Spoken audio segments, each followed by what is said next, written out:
Bienvenue à Star Wars en direct, la voix du fandom Star Wars pour cette édition littérature qui sera consacrée au plus récent roman Star Wars intitulé Outlaw Low Red Moon. Ici Francis en direct de Québec et comme à notre habitude, on rejoint tout d'abord Jean en direct, Jean sous-titré aujourd'hui hors la loi, en direct de Vancouver. Ça va bien Jean? Salut Francis, salut à tous, ça va super. Et de l'autre côté, complètement dans l'autre direction, à Dax. C'est ça, Philippe, Dax, je savais cette fois-ci. Parfait, Francis. Et Dax, en direct de Dax, c'est sous-titré Vœux de Barcha. Ça aussi, c'est légèrement de mauvais goût quand vous connaîtrez l'histoire du roman plus tard dans l'émission. Oui, bonjour à toutes et à tous. Donc, comme je disais, on est là pour parler de Low Red Moon, un roman sorti tout récemment, mais avant, on va saluer nos amis de Star Wars Littérature Québec. Si ce n'est pas déjà fait, on vous invite à aller écouter leur podcast à eux aussi, notamment sur YouTube. Et le plus récent, vous ne serez pas trop dépaysagés parce que c'est la même voix que vous entendez en ce moment. Oui. Le plus récent, l'équipe de Star Wars Littérature Québec, Jean-François Arbeck, on le salue, m'avait demandé de faire une entrevue sur tout le processus de traduction libre d'œuvres jamais traduites que je fais depuis quelques mois. Donc, voilà, vous avez écouté ça. J'ai trouvé l'interaction très intéressante aussi, là, les questions de Jean-François puis tout ça. Puis en même temps, ça m'a forcé à revenir sur plein d'aspects que quand on fait quelque chose, on se questionne. Je veux dire, on y réfléchit pas, là, on le fait puis c'est tout. Mais effectivement, là, même moi, j'ai trouvé ça intéressant quand même à réécouter pour justement ces petits détails-là que, je sais pas, c'est qu'on fait sans réfléchir, mais qui finalement, effectivement, prennent de l'importance. Si je vous demandais un petit WhatsApp récent, messieurs, Philippe? Moi, ça va aller assez vite. J'en ai fait un avec Jean il n'y a pas longtemps, donc je fais beaucoup de Lego en ce moment et j'ai reçu un de mes cadeaux d'anniversaire qui est donc le Lego Smart Brick Smart Play que je suis en train de monter, donc la salle du trône de l'empereur avec un A-Wing, si je dis pas de bêtises en plus. Je peux faire mumuse avec les briques et alors je comprends ceux qui critiquent. Moi, je trouve que c'est rigolo pour l'instant. J'attends d'avoir monté le set en entier pour voir les interactions différentes. Mais voilà, c'est pas mon WhatsApp actuel. OK, ouais. Notons, disons, pour les auditeurs, que tu étais le moins pessimiste de l'équipe quand vous avez fait une émission. C'est ça. On a encore la vignette, oui, je pense qu'on l'a ici, de ce fameux système Smart Play. Donc, bien hâte d'avoir ton avis, qui était justement peut-être plus aligné famille, jeune enfant, tout ça. C'est ça. Je finis de le monter, je le teste avec les enfants après. Excellent. De ton côté, Jean? Mais c'est même pas les enfants qui vont monter le Lego Smart Play, du coup.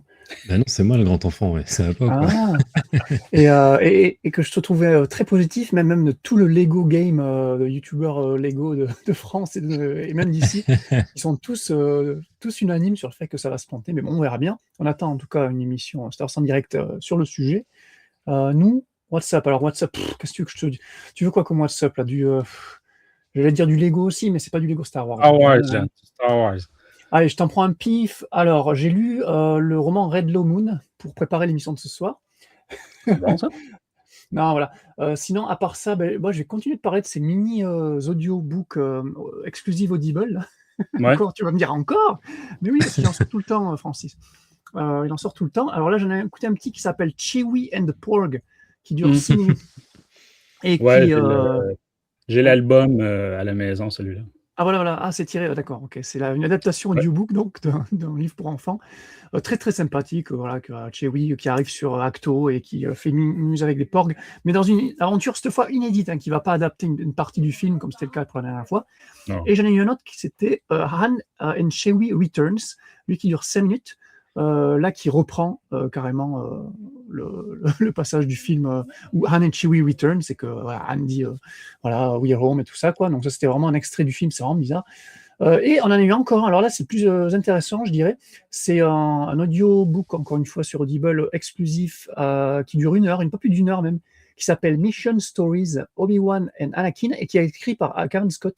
Donc ça c'est cool, et qui est tiré en fait d'un Choose Your Destiny. Tu te rappelles de cette collection, Francis, de... Je pense que c'était le 3e, celui-là. Exactement. Donc c'est un de ces anciens voilà, où tu devais choisir ton. Voilà, alors c'est pas du Mortal Kombat, hein, Choose Your Destiny, c'est plus du livre dont vous êtes le héros, avec des chapitres, des choix de chapitres et tout ça. Voilà, ils ont pris la fin canon, on va dire, pour le roman, pour l'audiobook. Et c'est une aventure très sympathique d'Obi-Wan et Anakin entre épisode 1 et 2. Et le plot, c'est Yoda qui se fait mystérieusement enlever au temple Jedi par un des gardes du temple, là, je sais pas comment on appelle ça, avec leur sabre jaune, là. Ben, les gardes du temple. Ouais, les gardes du temple. Ouais. Simplement, je pensais qu'ils avaient Pas mieux, Francis, pas mieux. des gardes du temple. Et donc voilà, donc ils vont devoir aller le sauver. Tout ça, super intéressant. Donc ça, je vous le conseille. Par contre. Voilà. Excellent. Ben, moi-même, j'essaie de mettre la main dessus parce que je ne suis pas, je ne paie pas pour Audible. J'ai un petit, comment dire, comment dire, je paye déjà le gros prix pour un Spotify XXL, là, vu qu'on est 6 à l'utiliser. Et je paye aussi pour Amazon Prime, donc je l'ai vraiment de travers de devoir payer un autre tarif supplémentaire pour Audible par-dessus Amazon Prime. Bref, voilà. Surtout pour, bon, on ne se cachera pas dans tout ce que tu viens de décrire, c'est des trucs, c'est pas des exclusifs, là, c'est ça. De mon côté, ben écoute, j'ai ça fait peut-être 2-3 semaines, mais j'ai eu la belle surprise, encore par contre, la mauvaise surprise étant que c'était une exclusivité Amazon. Donc malheureusement, je n'ai pas pu m'alimenter chez notre adorable partenaire Kaya, ici à Québec. Mais exclusif à Amazon, écoute, j'ai reçu mon casque de commandeur Cody. Donc, ceux qui nous écoutent juste à l'audio, ben, je suis désolé. Ça va sonner un peu comme le bonhomme carnaval. Donc, admirez cette merveille. Écoute. Il est beau, en tout cas. On savait qu'il s'en venait depuis un certain temps. On n'avait pas de date puis tout ça. Et personnellement, je suis très satisfait. Je sais qu'il y en a qui se plaignent un peu du weathering, comme on dit, là, les espèces de taches d'usure qui sont un peu étranges sur celui-ci. Mais voilà, c'est dans la catégorie AAA, je trouve là, que, à mon avis, il va quand même être assez populaire. Parce que, tu sais, avec tous les aspects uniques à ce casque-là en particulier. Donc, il avait fait Rex aussi là, dans les fameux commandants. Comme ça, il y a des casques un peu spéciaux. Avec le prochain serait peut-être Wolf. Oui, qui sait. Le trio. Mais voilà. Donc, magnifique casque. Et évidemment, ben, j'avais le petit Funko Pop pour l'accompagner. Donc, pour ceux qui ne se souviennent pas du tout, ben, le commandeur Cody et ceux qui ne nous écoutent pas en vidéo, ben, c'est celui avec du orange. Donc, c'est le chef des clones de l'escadre de Obi-Wan. Hein? Et c'est lui qui va recevoir l'ordre 66 et qui va commander un feu d'artillerie sur Obi-Wan dans la revanche des Sith. Donc, c'est quand même un des clones personnalisés, on va dire, les plus connus, dans le sens où il est carrément dans un film. Et il n'avait jamais eu droit à son casque, Francis? Oh, non, c'est ça. Ben, il y a eu celui de Rex. Ils ont fait celui spécial qu'on voit derrière moi, là, comment dire, spécial Ahsoka, là, qu'on voit dans la série de Clone Wars. Ils ont fait aussi celui de la 501, mais tu sais, c'est ça, c'est des repaints. Dans le sens qu'ils n'ont aucune modification. Alors que là, c'est ça, celui de Rex puis celui de Cody, on s'entend, il y a énormément de pièces uniques là, que pour ceux-là. Donc, mais je suis d'accord avec toi, Jean, il était temps. Francis, je t'ai jamais demandé, ça vaut combien un casque comme ça, en fait?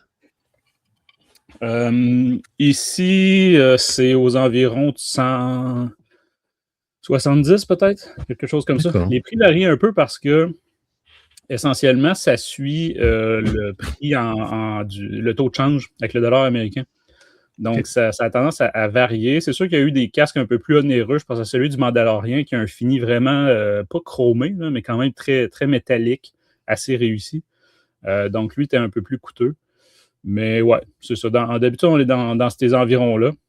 Donc, puis depuis quelques années, la qualité est vraiment là.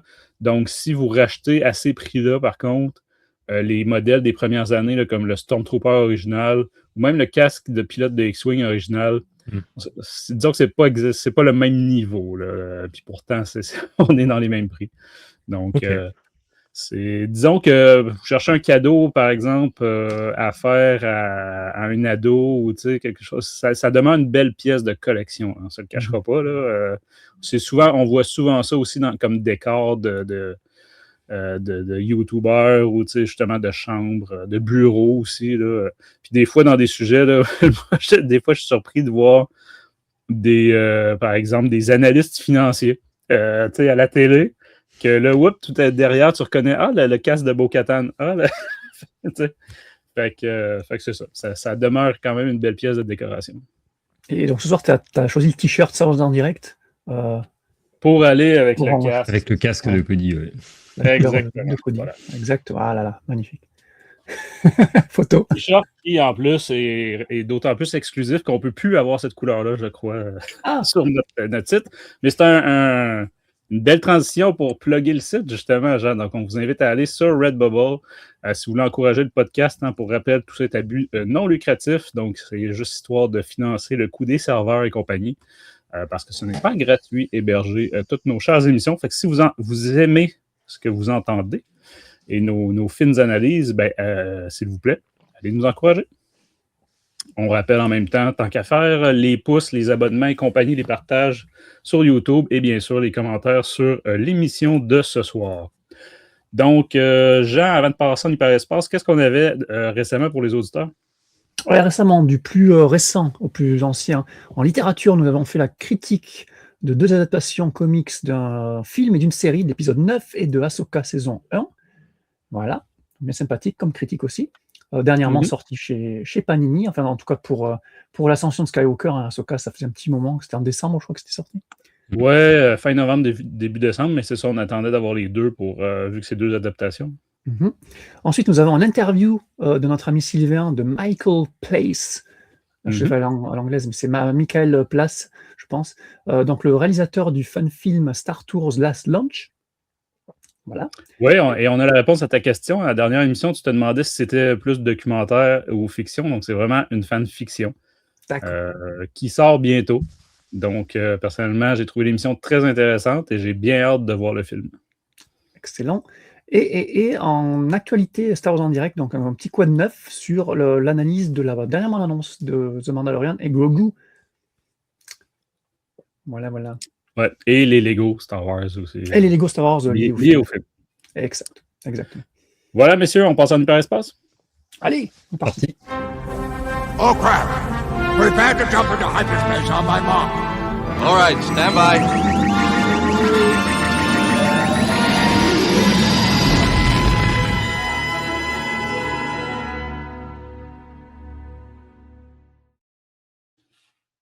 De retour de l'hyperespace. Avant de passer au roman, on peut peut-être mentionner une actualité du jour, fraîchement tombée cet après-midi. C'est qu'il va y avoir un deuxième livre, pas un roman, mais un livre par le même historien qui avait fait, non, pas le règne de l'Empire, c'est Rise and Fall of the Galactic Empire, je crois que ça s'appelle. Ouais. Rise and Fall of the Galactic Empire, qui n'a jamais été traduit malheureusement. C'était Hachette qui, en français, traduisait ces choses-là à l'époque. Ceux qui n'ont aucune idée de quoi je parle, rappelez-vous, par exemple, il y avait le guide du chasseur de primes, il y avait la même chose pour les Jedi, pour l'Empire, tout ça. Puis le seul qui était canon réellement, je crois, c'était celui sur les rebelles, qui était sorti en 2019 ou 2018. Que j'ai beaucoup aimé. Donc, on parle de trucs in-universe. Fait que, tu sais, carrément des documents annotés au stylo par, mettons, dans le cas des rebelles, c'était par Amiral Akbar ou Leia, tu sais, qui ajoutait des commentaires en marge, des choses comme ça. Là, dans le fond, cette fois-ci, ça va être, Jean, sûr? Starfighter. Enfin, ça s'appelle Starfighter, ou Starfighter? Ouais, sur les chasseurs rebelles, si j'ai bien compris. Ouais, c'est Starpilot. Starpilot, excuse-moi. Puis ça va être écrit par Wedge. Donc, c'est Wedge, comme le journal de Wedge, on va dire. Sympa. Wedge Antilles. Donc, ça peut être intéressant. Rappelons, le Wedge est celui qui a traversé toute la période de la rébellion, même de la postlogie, parce qu'il est jusque dans l'épisode 9. Il est là du 4 au 9. Fait que ça peut être intéressant. Personnage qu'on a eu aussi en roman, là, entre autres dans la trilogie de Riposte. Donc, qui, à ma grande surprise, a un petit lien avec le jeu du livre dont on parle ce soir. Mais bref, ça peut être intéressant. Écoute, moi, je suis vraiment curieux. Encore une fois, je vous fais zéro promesse pour la traduction en français parce que celui de l'Empire a été assez populaire, a été assez plébiscité côté critique, et il n'a pas été traduit par Hachette. Donc, Ouais. voilà. Celui sur l'Empire, c'était du point de vue du personnage du Hobbit de l'épisode 9. Je n'ai plus les noms. Hobbit. Ben, en fait, mais c'est vraiment un travail style historien. Oui, parce que Et l'auteur... celui de l'Empire, il y avait quand même des légers trucs au niveau cohérence, dans le sens où c'était quand même écrit comme un truc de propagande. En tout cas, comprenez que l'histoire écrite par les rebelles ne serait pas exactement la même que l'histoire de l'Empire écrite par l'Empire. Oui, parce qu'on Qu'est-ce qu'on rappelle... dit, l'histoire est écrite par les vainqueurs, c'est ça?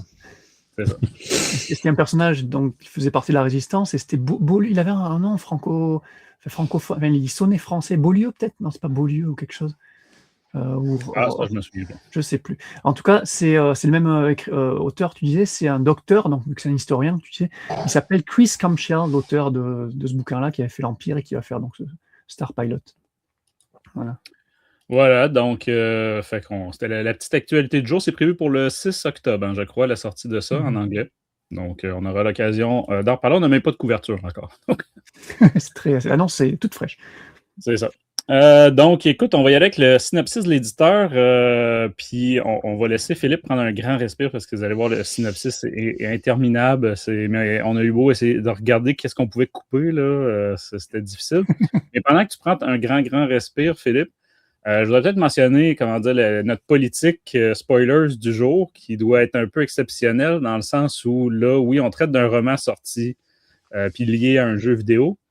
Mais, messieurs, on va essayer de ne pas spoiler non plus le jeu. OK?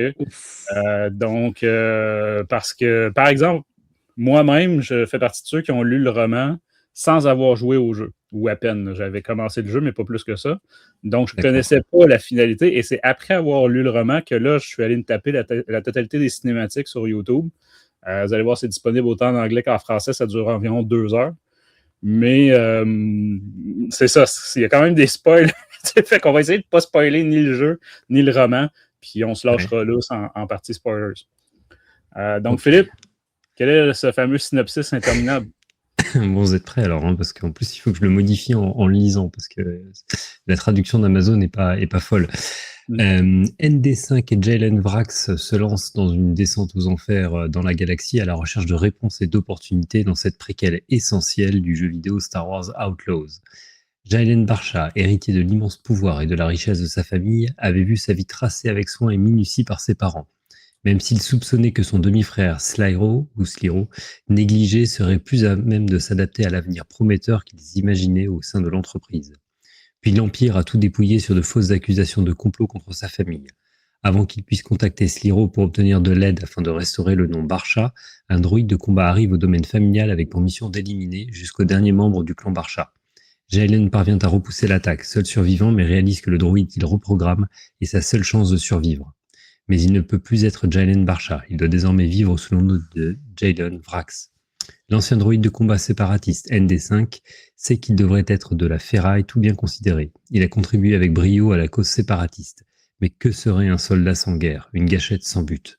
La loyauté est inscrite dans sa programmation, et Jalen, qui le considère comme plus qu'une simple arme, l'a mérité. Peut-être pense-t-il qu'avec un partenaire, il pourrait être plus.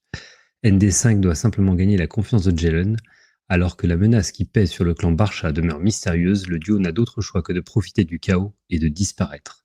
Il trouve refuge dans l'anonymat de la pègre, se forgeant une réputation auprès des crapules, des chasseurs de primes et des syndicats du crime. Mais lorsque leur dernier coup de filet révèle le premier véritable indice depuis des années sur l'identité de celui qui a envoyé le ND5 à la poursuite de la famille de Jalen, leur plus grande opportunité présente un nouveau type de risque. Vont-ils renoncer à la richesse et au pouvoir dont Jalen a été privé pour chercher des réponses, ou l'ambition et le poids du passé briseront-ils leur improbable partenariat? Mais quel résumé de fou! Eh bien, en fait, on a fait toute la première partie du roman, Jean, donc c'est bon, en fait, pour ton résumé spoiler. Ouais, c'est ça, exact. Ouais, c'est ça, ça va être ça la règle ce soir, Jean, dans ton résumé spoilers, absolument rien doit être répété du synopsis. Tu peux parler, comme tu disais, Philippe, on va skipper toute la partie 1, et puis on va... Tu viens de skipper 3 heures de l'audiobook, en fait. Donc, les petits specs avant d'aller de l'avant, donc on l'a mentionné, c'est un roman de Mike Chen. Mike Chen, qui est un habitué de tout ce qui est roman d'univers là, science-fiction et super-héros, entre autres chez Marvel. Côté Star Wars, on l'a eu récemment quand même avec le roman Brotherhood que certains ont vraiment, mais vraiment adoré. Je crois que c'était Jean-François dans notre équipe qui disait que c'était son roman préféré du canon. Moi, c'était pas à ce point-là, mais c'était quand même un très bon roman. Là. Vous aurez compris la couverture qu'on parlait d'une aventure de Obi-Wan et Anakin. Sinon, bon, il avait fait quelques nouvelles ici et là dans du Star Wars. Mais c'est quelqu'un qui avait un style qui rappelait beaucoup aux gens certains romans légendes. Donc, c'est ce que les gens avaient mentionné. Et sinon, écoute, pour avoir écouté une entrevue de lui justement sur le roman, c'est quand même intéressant. C'est une particularité du roman, c'est le point de vue du droïde. Donc, on a 50% du roman qui est du point de vue de ND5. Donc, c'est une première dans Star Wars et ça a été, c'est ça qui expliquait dans l'entrevue, ça a été quand même tout un casse-tête de à quel point on fait juste mettre des lignes de code là, où puis pourquoi c'est à la première personne versus la troisième personne pour Jalen. Les sections de ND5 sont à la première personne. Fait que, bref, si vous avez l'occasion de rechercher il a fait plusieurs entrevues, là, mais j'ai trouvé ça intéressant sur le processus de création. Côté, c'est sorti le 3 février dernier, un 384 pages. Côté audiobook, on est à 14 heures environ, 14h18. Puis chronologie, on en a 4, en fait, cette fois-ci. C'est vraiment, le roman a des bons temporels assez importants. Fait qu'on part en moins 33 avant la bataille de Yavin, ensuite en moins 19, ensuite en moins 10, et on finit après la bataille de Yavin en plus 3. Donc, c'est ça. Comme je disais, il y a ceux qui ont voulu jouer au jeu, qui l'ont fait au complet et qui ont ce bagage-là dès le départ. Et il y a ceux comme moi qui ne l'avaient pas fait, pour qui j'ai l'impression que le roman, en tout cas, prend son sens quand vous avez les deux ensemble. Fait que vraiment, là, si vous avez, à la limite, si vous n'avez pas le temps de jouer vraiment le jeu, faites comme moi, allez voir la cinématique. Parce que c'est vraiment, là, les deux se complètent, je trouve, très, très, très bien. Ils sont beaucoup plus liés que je pensais. Dans ma tête, le jeu, c'était vraiment la fille, là, le personnage de Kay.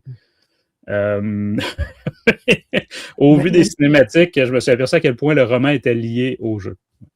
Même si Mike Chen en interview après c'est un petit peu commercial de dire ça, mais il avait affirmé que ceux qui n'ont pas fait le jeu, ceux qui ont fait le jeu, il contentera tout le monde, quoi. Et le livre pourrait contenter tout le monde. Donc on verra si c'est un stand-alone.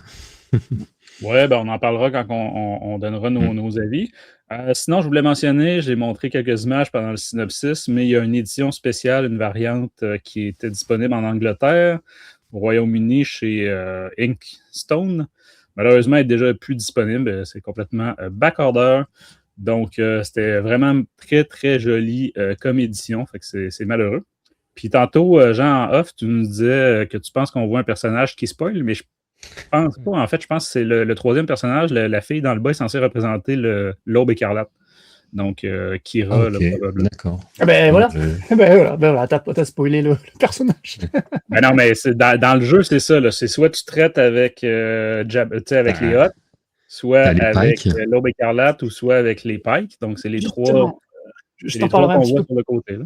Plus tard, ouais. Je t'en parle un peu plus tard, mais effectivement, il y a Mike Chen s'exprimait sur le sujet en évitant de dévoiler quel personnage il s'agissait. Et bon, bref.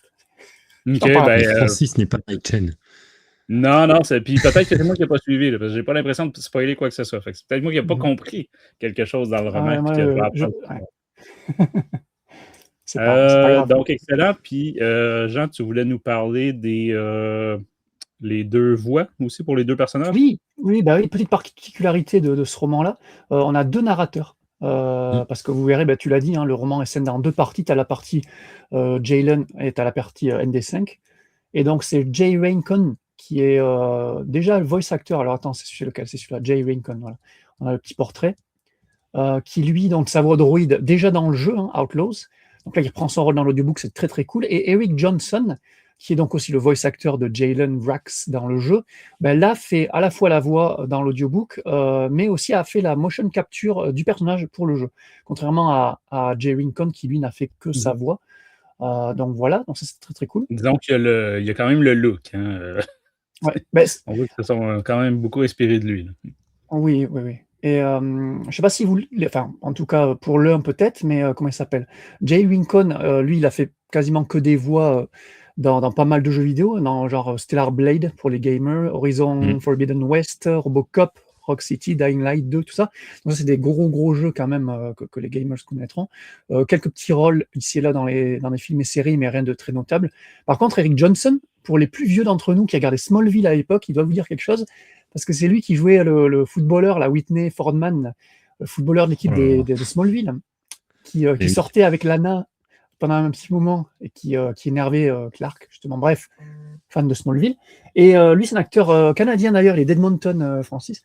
Et il est Pour plus ça que acteur ça de. m'en revient pas. Non, ça te dit pas, non. T'as pas regardé Smallville quand t'étais jeune. Non, je disais ça à la blague. Bref, que j'aime pas son look. Mais non, j'ai pas écouté Smallville. Ça, c'était ça sur un jeune Superman, c'est bien ça? C'est ça, C'est exactement. ça. Une série culte des années 90. Ouais, non, j'ai jamais 2000. écouté, mais je connais. 2000 plutôt, ouais. Et cet acteur-là, donc lui, il a fait pas mal de films et séries. Par contre, il était dans les 50 Shades. Je sais pas si vous les avez vus. Moi, je les ai vus et c'est spécial comme film. J'étais là-dedans. Il a fait la série. Comme livre aussi, hein, je te rassure. Non, ça non.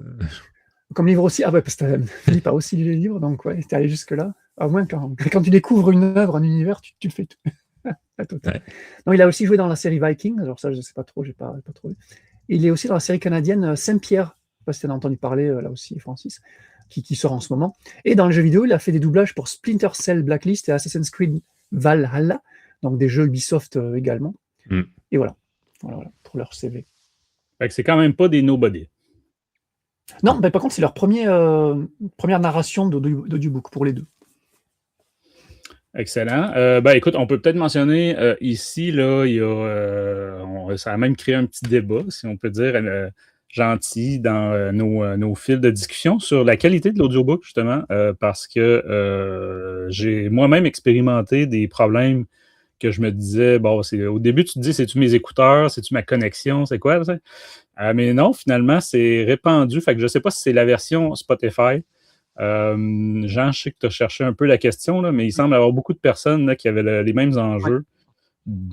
C'est comme s'il y avait eu des reshoots, des réenregistrements de sections. Et là, tout à coup, là, même au beau milieu d'une conversation, mais là, la phrase suivante, on n'est plus au même niveau parfait là, de son, de la voix ou quelque chose comme ça.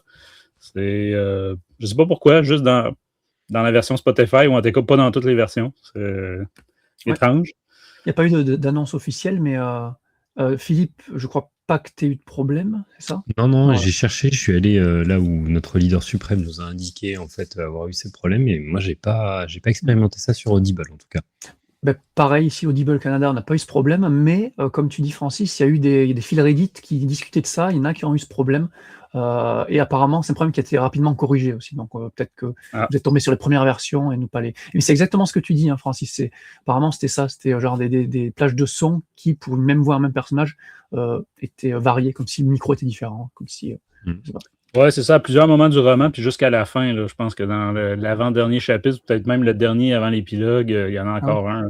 Donc, c'est pour ça, en tout cas, que si on corrigeait la version, moi, je suis resté, comment dire, mon Spotify est resté sur la première ou quoi, là, mais ouais.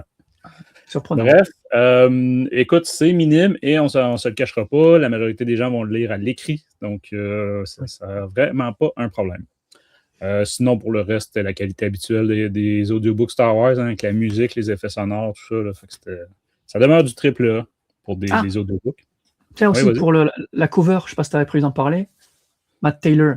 C'est Matt Taylor, l'artiste anglais, qui fait la cover. Et il avait déjà fait Dark Disciple de Christy Golden, un superbe cover qu'on avait adoré déjà à l'époque. Et là, donc, il récidive. Ça faisait un petit moment qu'il n'avait pas fait de bouquin, c'est depuis 2015 quand même qu'il n'avait pas fait de Star Wars. Et je ne sais pas ce que vous en pensez, vous, de la cover du livre. Elle est magnifique, je trouve. J'adore. Très, très jolie. Ouais. Il devrait clairement l'embaucher plus souvent. Ouais, avec ce ND5 au premier plan, avec son magnifique trench coat. Là, c'est quelle idée. Alors, c'est Ubisoft qui a eu l'idée, mais quelle idée de malade d'avoir foutu un trench coat sur Android. Ça marche du feu. Je trouve super classe. C'est pas ce que vous en pensez. là-dessus. Ouais. Excellent. Donc, allons-y avec vos avis sans spoilers. Pour info, là, on va vous mettre un avertissement spoilers. Inquiétez-vous pas là, pour ceux qui, justement, voudraient revenir à ne pas être divulgachés. Donc, votre avis sur votre lecture, messieurs. Allons-y avec Philippe. Alors, donc effectivement, on l'a mentionné, c'est une préquelle du jeu d'Ubisoft Star Wars Outlaw, Low Red Moon, Star Wars Outlaw, jeu d'Ubisoft que moi personnellement j'ai plutôt aimé en fait sur l'histoire. Alors, on reviendra pas sur le gameplay, tout ça. Je pense que Aude de notre équipe m'en veut encore de lui avoir fait claquer 70 € à la sortie du jeu. Mais je fais pénitence à chaque fois que je prends la parole dessus. Ouais. On va le mentionner, comment dire, mais sous toute réserve. Là, mais il paraît que le jeu s'est énormément amélioré. Non, mais je te confirme. Mais évidemment. Je te confirme que maintenant, il y a une version qui est beaucoup plus aboutie. Ça change pas les éléments de gameplay qui ont déplu à certains joueurs. Moi, j'ai bien aimé personnellement. C'est un jeu que j'ai apprécié. Du coup, en fait, quand le roman a été annoncé, je m'attendais à rien parce que je trouve que l'histoire du jeu se suffisait à elle-même. Et franchement, pour moi, ce Star Wars Low Red Moon, c'est une belle surprise. Vraiment, c'est une belle surprise. Je m'attendais pas à être embarqué autant dans la lecture. Alors, dans l'écoute plutôt, parce que moi, je l'ai écouté en audiobook. Et ça a vraiment fonctionné. Déjà, Mike Chen, je trouve qu'il a une écriture qui est vraiment très solide. Il a un style qui est super fluide, en fait. C'est très visuel, d'autant plus quand on l'écoute, en fait. Et très cinématographique aussi. On a l'impression vraiment de voir, en fait, on s'imagine assez bien ce qui se passe. Je trouvais que les scènes d'action étaient plutôt dynamiques et en même temps, c'était pas confus. En fait, c'était assez entre guillemets réaliste ce qui se passe et la manière dont ça se déroule. J'ai trouvé qu'il y avait beaucoup de dialogues qui sonnaient très juste en fait, avec des petites punchlines. Là, tu mentionnais notamment le trench coat de ND5. Il y a des blagues là-dessus. Il y a beaucoup à la fois d'humour et en même temps, en fait, dans le ton, pas mal d'émotions et je trouve que voilà, il sait ralentir quand il faut ralentir, accélérer quand il faut accélérer. Il instaure pas mal de tension, pas mal d'introspection et le rythme est plutôt bien maîtrisé, l'équilibre est plutôt bien maîtrisé entre les deux. Et en même temps, on sent qu'il a bien compris quel était le ton de Star Wars en fait, parce qu'au global, quand on prend le roman dans l'ensemble, il y a quand même pas mal de mélanges. On est à la fois sur de l'aventure, après on est sur de l'humain, on est plutôt sur de l'humanité ou de la droïdité, si je peux. J'avais inventé un mot par émission, Jean. Donc de droïdité. Bref, ça fonctionne pas mal. Et puis du coup, ça en fait pas simplement un produit dérivé du jeu vidéo. Je vais peut-être revenir là-dessus à la fin de ma critique. Pour moi, c'est une histoire qui prend, tu l'as dit, toi Francis, tu dis ouais, ça prend tout son sens quand on joue au jeu, quand on regarde le jeu. Moi, je trouve que l'histoire en elle-même, elle a une vraie identité. Et effectivement, ce serait dommage de pas jouer au jeu pour pas avoir la conclusion du roman. Voilà.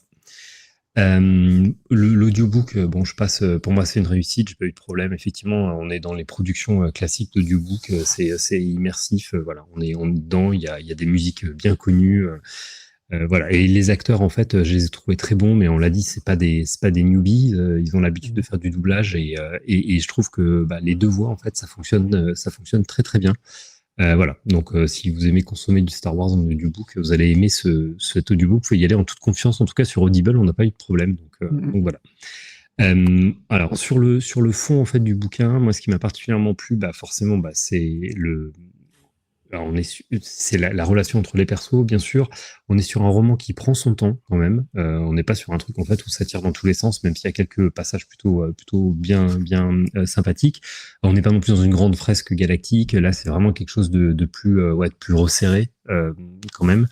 Et on est surtout effectivement sur les relations entre ND5 et sur Jalen, avec en gros point fort, tu mentionnais Francis, le traitement de ND5 qui est hyper bien réussi, parce que même si on a eu l'habitude quand même d'avoir une sorte d'humanisation des droïdes, là on va quand même vachement plus loin. Et alors c'est marrant, effectivement, je faisais la même question que toi, c'est en fait jusqu'à quel point on peut aller dire qu'un droïde a une identité quelque part, parce que là en fait c'est vraiment bien fichu, parce que à la fois le droïde, on a l'impression qu'il prend, c'est une intelligence artificielle quoi, c'est-à-dire qu'en fait il prend des décisions, mais en même temps, il arrive à ramener à chaque fois la décision que prend le droïde au programme du droïde, en fait, qui dit, voilà, j'étais programmé pour ça, et en fait, il check un peu comme on avait pour ceux qui se rappellent du film Robocop, où on voyait, en fait, ces directives s'afficher à l'écran, en fait, quand il devait prendre une mission et qu'il pouvait pas la prendre, bah là on a exactement ça en fait, et lui-même est conscient de ses propres limites de sa programmation, ou conscient à quel moment il faut activer ou pas une programmation dans tel ou tel cas. C'est hyper bien fait, ça pose pas mal de questions de libre arbitre d'ailleurs derrière, et je trouvais que c'était intéressant parce que c'est la première fois effectivement qu'on a ça dans un roman Star Wars, ou même dans Star Wars tout court, si je dis pas de bêtises. Et en fait, ça donne une vraie dimension émotionnelle au récit. Et moi, je me suis vachement plus attaché à ND5 que je m'étais attaché à lui dans le jeu, justement, parce que là, il est beaucoup plus présent. Et c'est pas simplement un droïde qui est un peu le sidekick du héros. On est vraiment sur un personnage à part entière. Là, et voilà, moi je trouve ça hyper chouette. L'atmosphère aussi, on est sur un roman qui est vachement plus underworld, qui est vraiment bien décrit, un univers criminel, on est pas mal avec voilà, les syndicats et tout ça. Moi ça m'a rappelé pas mal Solo. Alors faut que je fasse attention en disant ça parce qu'il y a peut-être des gens qui vont partir en courant en disant non, surtout pas, même si j'ai bien aimé le film, mais on est un peu là-dedans, on a quelques tonalités aussi je trouve un peu de The Mandalorian, enfin voilà, on est dans un Star Wars là qui est plus terre à terre, on est effectivement dans quelque chose qui est underworld, c'est comme ça que je le décris. Pas de Jedi, pas de Sith. Ouais, voilà, on est vraiment effectivement avec les syndicats, la pègre, et moi j'aime bien ces trucs-là parce que c'est même dans l'univers légende, j'aimais bien en fait ça quand ça se passait sur Nar Shaddaa, qu'il y avait les syndicats du crime et tout. Voilà, bon là on est clairement là-dedans. Alors pour moi par contre la vraie question en fait que je pose, c'est mais pour qui est ce roman ? Parce qu'en fait, le roman il est extrêmement lié au jeu. Alors attention, faut que je fasse attention à pas spoiler, mais du coup, ça va influencer l'expérience selon l'ordre dans lequel vous allez découvrir les 2 œuvres. Moi, je trouve que si quand même, parce que Ouais, je suis assez d'accord. on va débattre. D'ailleurs, j'en profite pour faire un retour sur ce que tu disais il y a 2 minutes, mais c'est tellement vrai ce que tu dis au point où, pour moi, à la lecture du roman, c'est un roman sur Jaylen d'abord. Okay? Puis comme tu dis, le droïde est sidekick ou en tout cas est secondaire. Ou est-ce qu'après avoir vu le jeu, c'est l'inverse? Ah, mais moi je disais l'inverse, je disais que le droïde n'était pas qu'un sidekick. Ouais. Non, puis je dirais même que le roman est sur le droïde. Ah oui, non, mais je suis OK. Ouais. Comme personnage principal et non pas sur Jaylen. Alors que j'avais pas cette impression-là sans avoir joué au jeu. Je sais pas.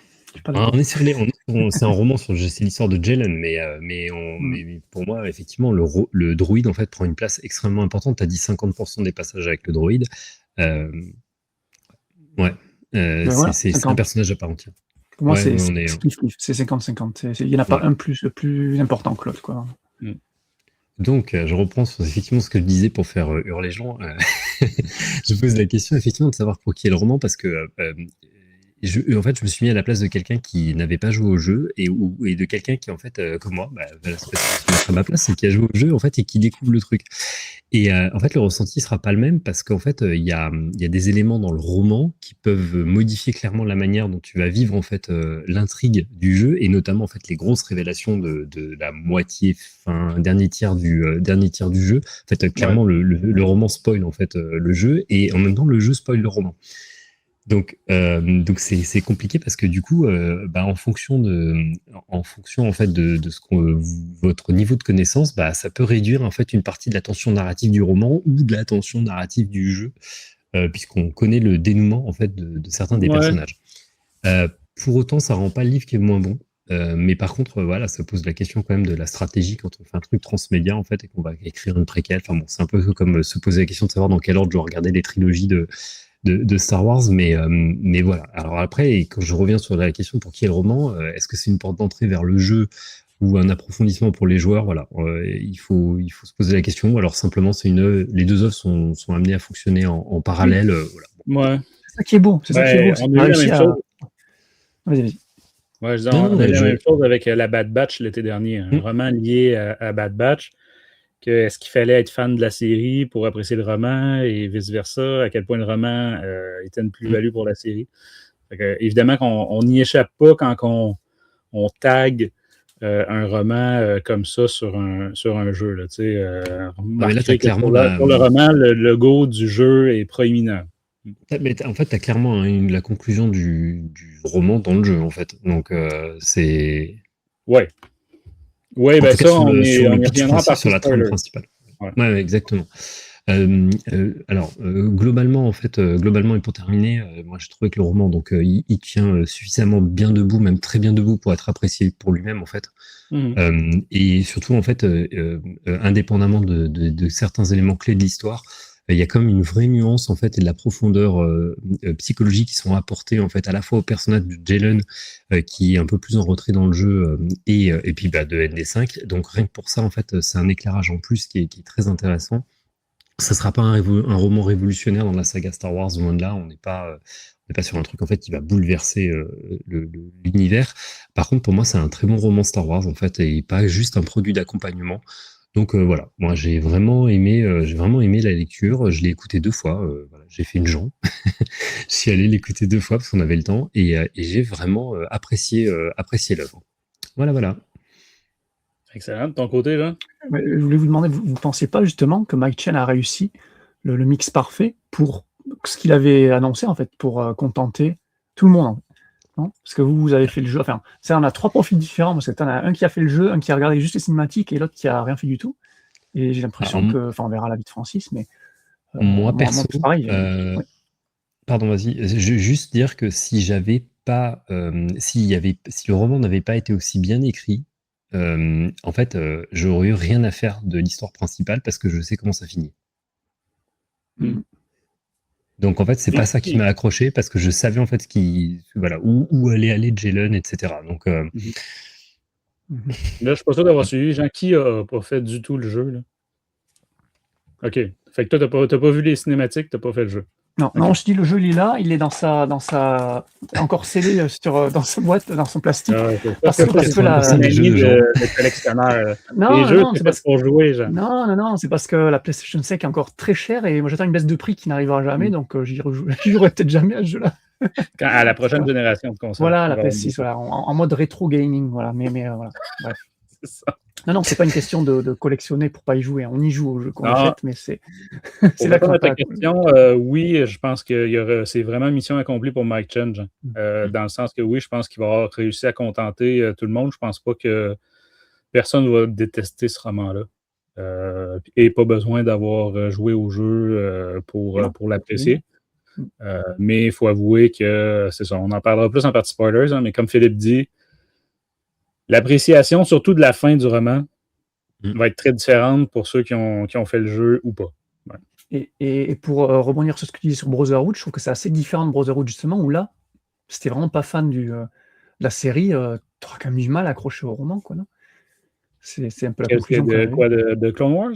Le Bad Batch, qu'est-ce que j'avais dit? Ah, ok. Sanctuary, tu veux dire. Brotherhood. Est-ce que j'ai dit Brotherhood? Non, rien à voir. Ouais, Bad Batch, effectivement. Si t'aimes pas les personnages. Ouais, là, c'était compliqué. Parce Parce que là, si t'aimes pas les personnages... Allez, on imagine les gens qui ont fait Outlaws, ils n'aiment pas trop ND5, je sais pas comment et pourquoi ils n'aimeraient pas ND5 et Jaden. Là, je pense que cette histoire-là pourrait quand même titiller leur intérêt et puis développer, partir sur un autre regard, sur les persos.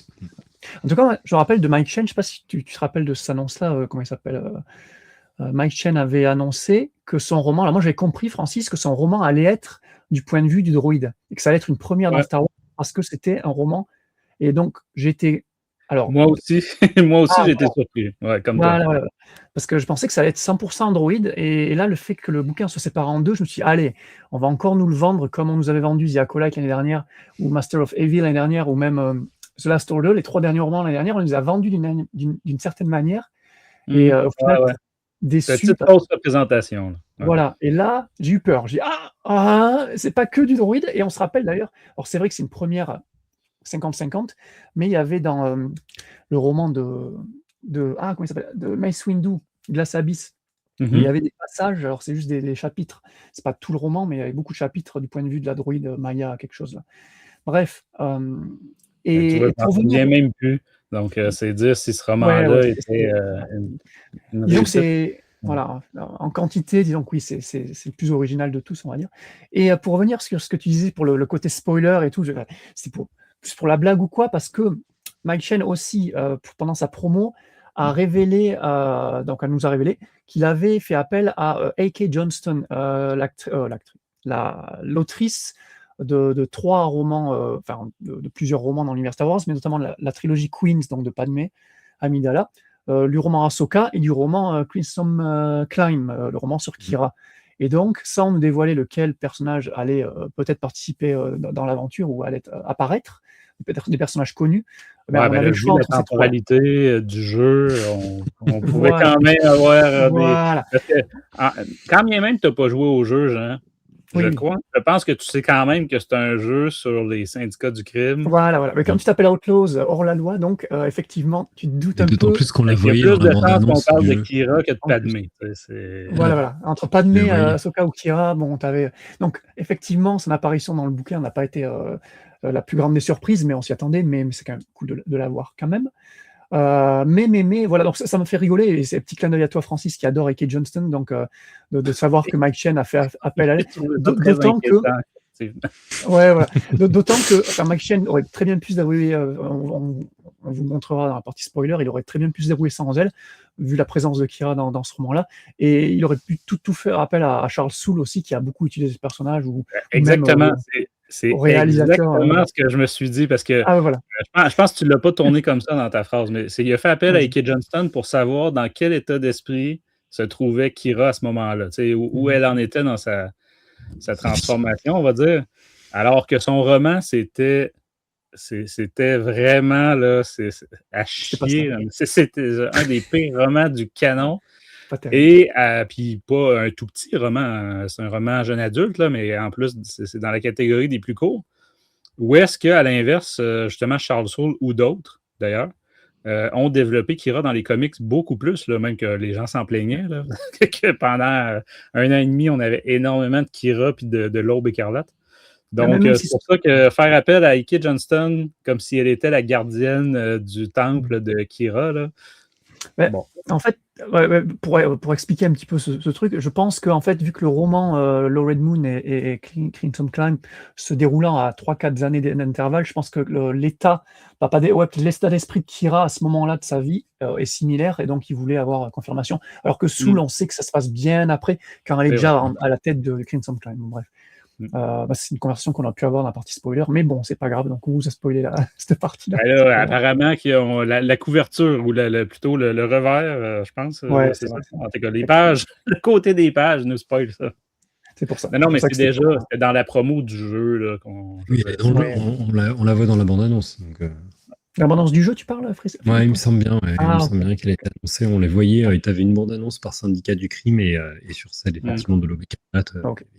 Donc c'est pas bien grave. En tout cas, Mike Chen, nous on l'aime beaucoup, comme Jean-François. Alors pas autant que Jean-François, mais on avait adoré Brotherhood. D'ailleurs, il refait le même avec un duo, Obi-Wan Anakin, il repasse un autre duo dans ce roman-là. Et moi, Jean-François m'avait conseillé son roman, alors pas du tout Star Wars, qui s'appelle Here and Now and Then, qui est un super roman de science-fiction, voyage dans le temps. Très familial aussi. C'est l'histoire d'un père qui va retrouver sa fille dans le temps. C'est vraiment super comme roman, donc je vous le conseille aussi, ce roman-là. Donc on avait hâte de le retrouver sur un nouveau roman Star Wars, le Mike Chen. Je vais vite fait passer sur l'audiobook parce que tu as déjà tout dit, Philippe. Je trouve que les deux narrateurs font un super job, que l'audiobook est de qualité comme d'hab, et que les deux acteurs font des superbes voix féminines, parce que hormis les deux héros qui sont masculins, même si ND5 c'est la tendance masculine d'ailleurs, un héroïde plutôt masculin, on va dire. Tous les autres personnages qui les entourent, c'est plutôt des personnages féminins qu'on a, et toutes les voix sont super bien faites. Donc ça, c'est une petite pique pour Mark Thompson qui m'a un peu gâché cette dernière attention, voilà, qui surjoue les personnages féminins. Il y en a même une vraiment détestable dans ce roman-là, Low Red Moon, mais qui a une voix impeccable, qui n'est pas improbable comme Mark Thompson aime les faire. Je ne sais pas pourquoi il est là-dedans. Donc très très bien, il n'y a rien à dire sur ça. Et big up à Jay Rincon, donc ND5, parce qu'en plus de ça, lui, il a apporté quelque chose encore plus supplémentaire, quoi. Tous les doubleurs de droïdes, de toute façon, on le sait, ils font un taf de malade, quoi, c'est génial. Donc maintenant, on va pas y aller par 4 chemins. Je vais essayer de résumer ça vite. J'ai adoré ce roman, mais à un point, mais vraiment surkiffé. Comme toi, Philippe, donc on a lu le bouquin 2 fois. En 2 jours, c'était plié. Le bouquin est sorti, tu as dit le 5 février, le 3 février, je crois, c'est ça? Et le 5, il était terminé, quoi. Enfin, j'ai pas pu m'en décrocher, j'ai adoré. La structure de Mike Chen, donc c'est un roman divisé en 3 grandes parties, on va dire, 3 grandes temporalités. Je Je trouve ça super intéressant, surtout que c'est des différentes temporalités, tu disais, Francis, mais c'est pas, tu perds pas, parce que c'est vraiment des parties séparées qui se passent toutes dans la même temporalité. On n'est pas dans du Daniel Roseholder qui tellement les pinceaux avec les différentes temporalités. Là, c'est Ouais, c'est linéaire. voilà, c'est très linéaire, il n'y a pas de problème. Donc ça, c'est très très cool. L'écriture de Mike Chen, tu l'as dit, Philippe, super, ultra fluide. Alors c'est marrant, t'as lu des commentaires sur un roman qui fait très Legends. Alors, pour lire du Legends pas mal en ce moment, je trouve que justement Mike Chen écrit une manière d'écrire vraiment très moderne, qui fait pas du tout Legends. Donc du coup, il y a vraiment une patte aux auteurs Legends qui est... certains auteurs Ouais, sont... non, je pense que c'était pour Brotherhood que les gens disaient ça. Ah ok, d'accord. Ok. Bref, ok, donc très facile, très agréable à la lire. Donc sur les 2 fois, à 14 heures quand même, t'as dit 14 heures, c'est quand même un long bouquin, et pourtant, il passe crème, c'est vraiment génial. Tac, tac, tac. Bah oui, bah là, je te confirme, donc effectivement, c'est une préquelle du jeu. J'ai pas du tout fait le jeu, je voulais les regarder, les cinématiques, comme tu m'avais conseillé de faire pour les Battlefront, par exemple. Ben, j'ai pas eu le temps, et c'est pas grave, parce que même sans ça, j'ai vraiment beaucoup accroché aux personnages et à l'histoire, à leurs histoires, leurs origines, leurs rencontres, tout ça, leurs aventures. J'ai adoré. Et là, j'ai qu'une envie, c'est de m'acheter une PlayStation 5 pour me lancer le jeu, quoi. J'ai trop envie, c'est de retrouver Écoute, je pense qu'il existe sur la Switch aussi, hein, si je ne me trompe pas. Il est Ouais, sur la Switch, Switch 2. ouais. Il est plutôt bien réussi sur Switch 2 d'ailleurs. Ouais, mais voilà, mais j'ai toujours pas la Switch 2 non plus, donc c'est le même problème, Francis. C'est moins cher que la PS5, Jean. Oui, mais il y a plus de jeux qui m'intéressent sur PS5. Ouais. On va pas partir sur un débat gamer. Non, Jean, je suis surpris que tu n'aies pas mentionné l'appréciation que tu avais eue pour le dernier livre lié à un jeu qui était celui de Jedi Fallen Order. Donc, je croyais que ça jouerait un jeu dans tes, dans tes attentes. Bah, effectivement, bah oui, c'est bien de le rappeler. Fallen Order, donc c'était Battle Scars, le roman, qui était terrible, qui était affreux. Tu te rappelles, il était vraiment très mal écrit en tout cas, mais qui titillait en fait sur le fait de connaître plus des personnages que tu lis dans le roman. Ça, c'était cool. Non, je pensais que tu allais parler du roman Hunters aussi, qui est basé sur un jeu vidéo qui n'existe même plus. Ah, ouais. Bah, c'est un petit roman jeunesse, là, par contre. Oui, mais qui était très très bon et qui était bien meilleur que Battle Scar, à mon humble avis. Oui, c'est vrai. Ouais. Bref, en tout cas, ouais, même les Battlefront, hein, encore une fois, toutes les à côté de jeux vidéo en roman et en comics, avec TIE Fighter, tout ça, c'était vraiment, il y a toujours quasiment que du bon, quoi. Bref, Oui, les deux romans de Battlefront, effectivement, étaient très bien. Ouais. Dans tous les cas, c'est le cas ici aussi. Ça nous donne, moi je trouve, en tout cas, puis Jean, tu confirmes, ça donne envie de jouer au jeu. Donc, ah, complètement. Toi aussi, Francis, toi aussi, tu as eu envie de jouer au jeu. Tout à fait, c'est ça. J'avais pas le temps là, parce que je me doute bien que d'après ce que j'ai vu, même en parfaitement linéaire, que tu connais le jeu par cœur, là, c'est 6 heures au minimum. Ah oui. Donc, l'histoire se fait en 6-8 heures. Ouais. C'est pour ça que tu disais je me suis dit, je vais me contenter des cinématiques. C'est pour ça que quand tu disais les cinématiques font 2 heures, je m'attends, dans 2 heures, c'était les cinématiques de Battlefront 2 pour un solo de même pas 3-4 heures. Comment ça se fait qu'un jeu d'aventure, c'était que 2 heures de cinématique, et effectivement, s'il fait que 6 heures. Ouais, c'est ça. Ben, c'est un jeu d'exploration aussi, puis tout ça. Là. Mais c'est un peu noir, là. où est-ce que Battlefront 2 était un jeu d'escarmouche, on va dire. Là. Bon. Mais puis en passant, c'est ça, il n'y a pas de. Tu disais les deux Battlefront, mais dans le premier, il n'y a aucune cinématique. Donc, oui, c'est vrai. Le premier, il n'y avait pas de campagne. Il n'y a pas de solo, effectivement. Mais le roman, j'avais adoré. J'avais beaucoup aimé le roman. Ici, ben écoute, moi, je reviens sur ce que tu disais tantôt, mission accomplie pour Mike Chen. Effectivement, je crois qu'il va avoir contenté tout le monde, mais je suis aussi d'accord avec Philippe. Le public, ciblé, malheureusement, il y a des gens qui ne le prendront pas parce qu'ils n'ont pas aimé le jeu. Même pas, des fois, ils n'ont même pas joué. Ils ont juste vu les reviews négatifs. Oh là là, mais ça, c'est de la brutalité. Au début, tu sais, puis que ça a fait planter Ubisoft, etc. Tu comprends? Il y a un bad buzz autour de ce jeu-là. Donc, c'est dommage. C'est pour ça que moi, j'aurais mis l'accent moins sur Outlaw, tu sais, plus, parce que le roman se suffit à lui-même. Mais, puis, je ne veux pas trop parler pour qu'on garde du temps pour la partie spoilers, mais c'est vrai que la fin, de mon point de vue, le jeu vient bonifier la fin beaucoup. Là. Moi, je vais carrément y donner 1 point de plus en termes de notes à cause de l'aspect complémentaire du jeu. Sinon, la fin du roman me paraissait un peu étrange. Mais on comprend, quand on joue au jeu, quand on voit les cinématiques, on comprend pourquoi ça a été fait comme ça. On comprend aussi pourquoi l'intrigue, pas l'intrigue, Mais ce que le personnage principal, tu sais, le MacGuffin, on va dire, Sa du quête roman, principale. on comprend pourquoi il est aussi évident. Dans le sens que dès le début du roman, tu sais déjà la Mhm. finalité va être quoi.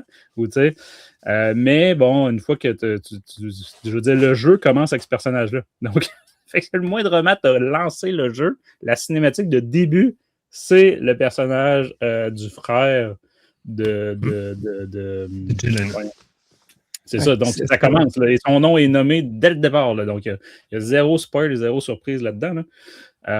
Fait que c'est pour ça que ça, je l'ai compris en regardant les cinématiques. Parce que, comme je disais, j'avais commencé le jeu au mois de septembre, là, donc je ne me souvenais plus vraiment que c'était lui. Mais fait que c'est ça. Il y a certains éléments que tu comprends le pourquoi. Puis il n'a pas voulu non plus. Il n'y a pas de copier-coller. Hein, donc, dans le roman, à moins que je ne m'abuse, mais il n'y a pas de moment du jeu vraiment une description de la cinématique. Là. Comme on voit des fois là, des prologues ou des épilogues que c'est carrément une scène d'un livre ou d'un comics ou peu importe. Là. Fait que c'est ça. Fait que mission accomplie. Moi, chapeau Mike Chen. J'espère qu'il va écrire d'autres romans du même genre. En variant les plaisirs aussi, dans le sens que pas tout le temps de deux personnages qui font équipe puis tout ça. Là, puis sinon, peut-être mentionner que c'est un roman d'action, mais c'est pas le type d'action qui se construit tout du long, là, à la Tron ou à la Alexander Freed fait ça aussi, là, un peu avec son escadron alphabet puis tout ça, où est-ce que c'est relativement lent, c'est de la construction, puis là, mettons le tiers final, là, c'est la grosse action, ou Cavan Scott aussi là, est quand même fort là-dessus. Là, ici, c'est comme si c'était divisé en sections et qu'on avait cette méthode-là de construction, puis après ça, de grosses actions, mais plusieurs fois dans le roman, au lieu d'être une seule grande construction. Fait que moi, j'ai trouvé ça très bien.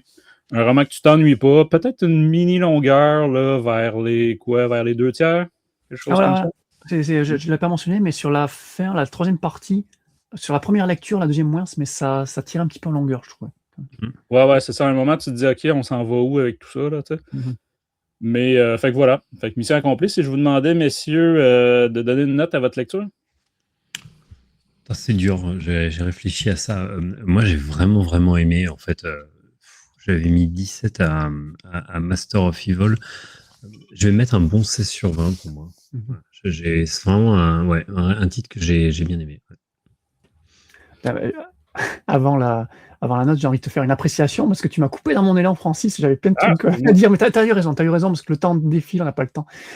Donc, moi j'irais avec un très bon. Alors tu me dis en plus que si tu joues au jeu, la note serait encore plus évaluée. Donc là, sans avoir joué au jeu, je te mets un bon 18,5. J'ai adoré ce bouquin, mais du début, même à la fin, vraiment la fin m'a vraiment donné envie de se lancer le jeu direct après. J'aimerais trop que Mike Chen soit revienne sur ses persos, soit que ses persos soient réutilisés dans du comics ou dans d'autres romans. Et moi, je conseille ce roman à n'importe qui, quoi. Tu t'es fait le jeu ou pas. On aurait pu avoir un DLC, mais c'est ça, vu le bordel qu'il y a eu avec le jeu, je pense que c'est peu probable.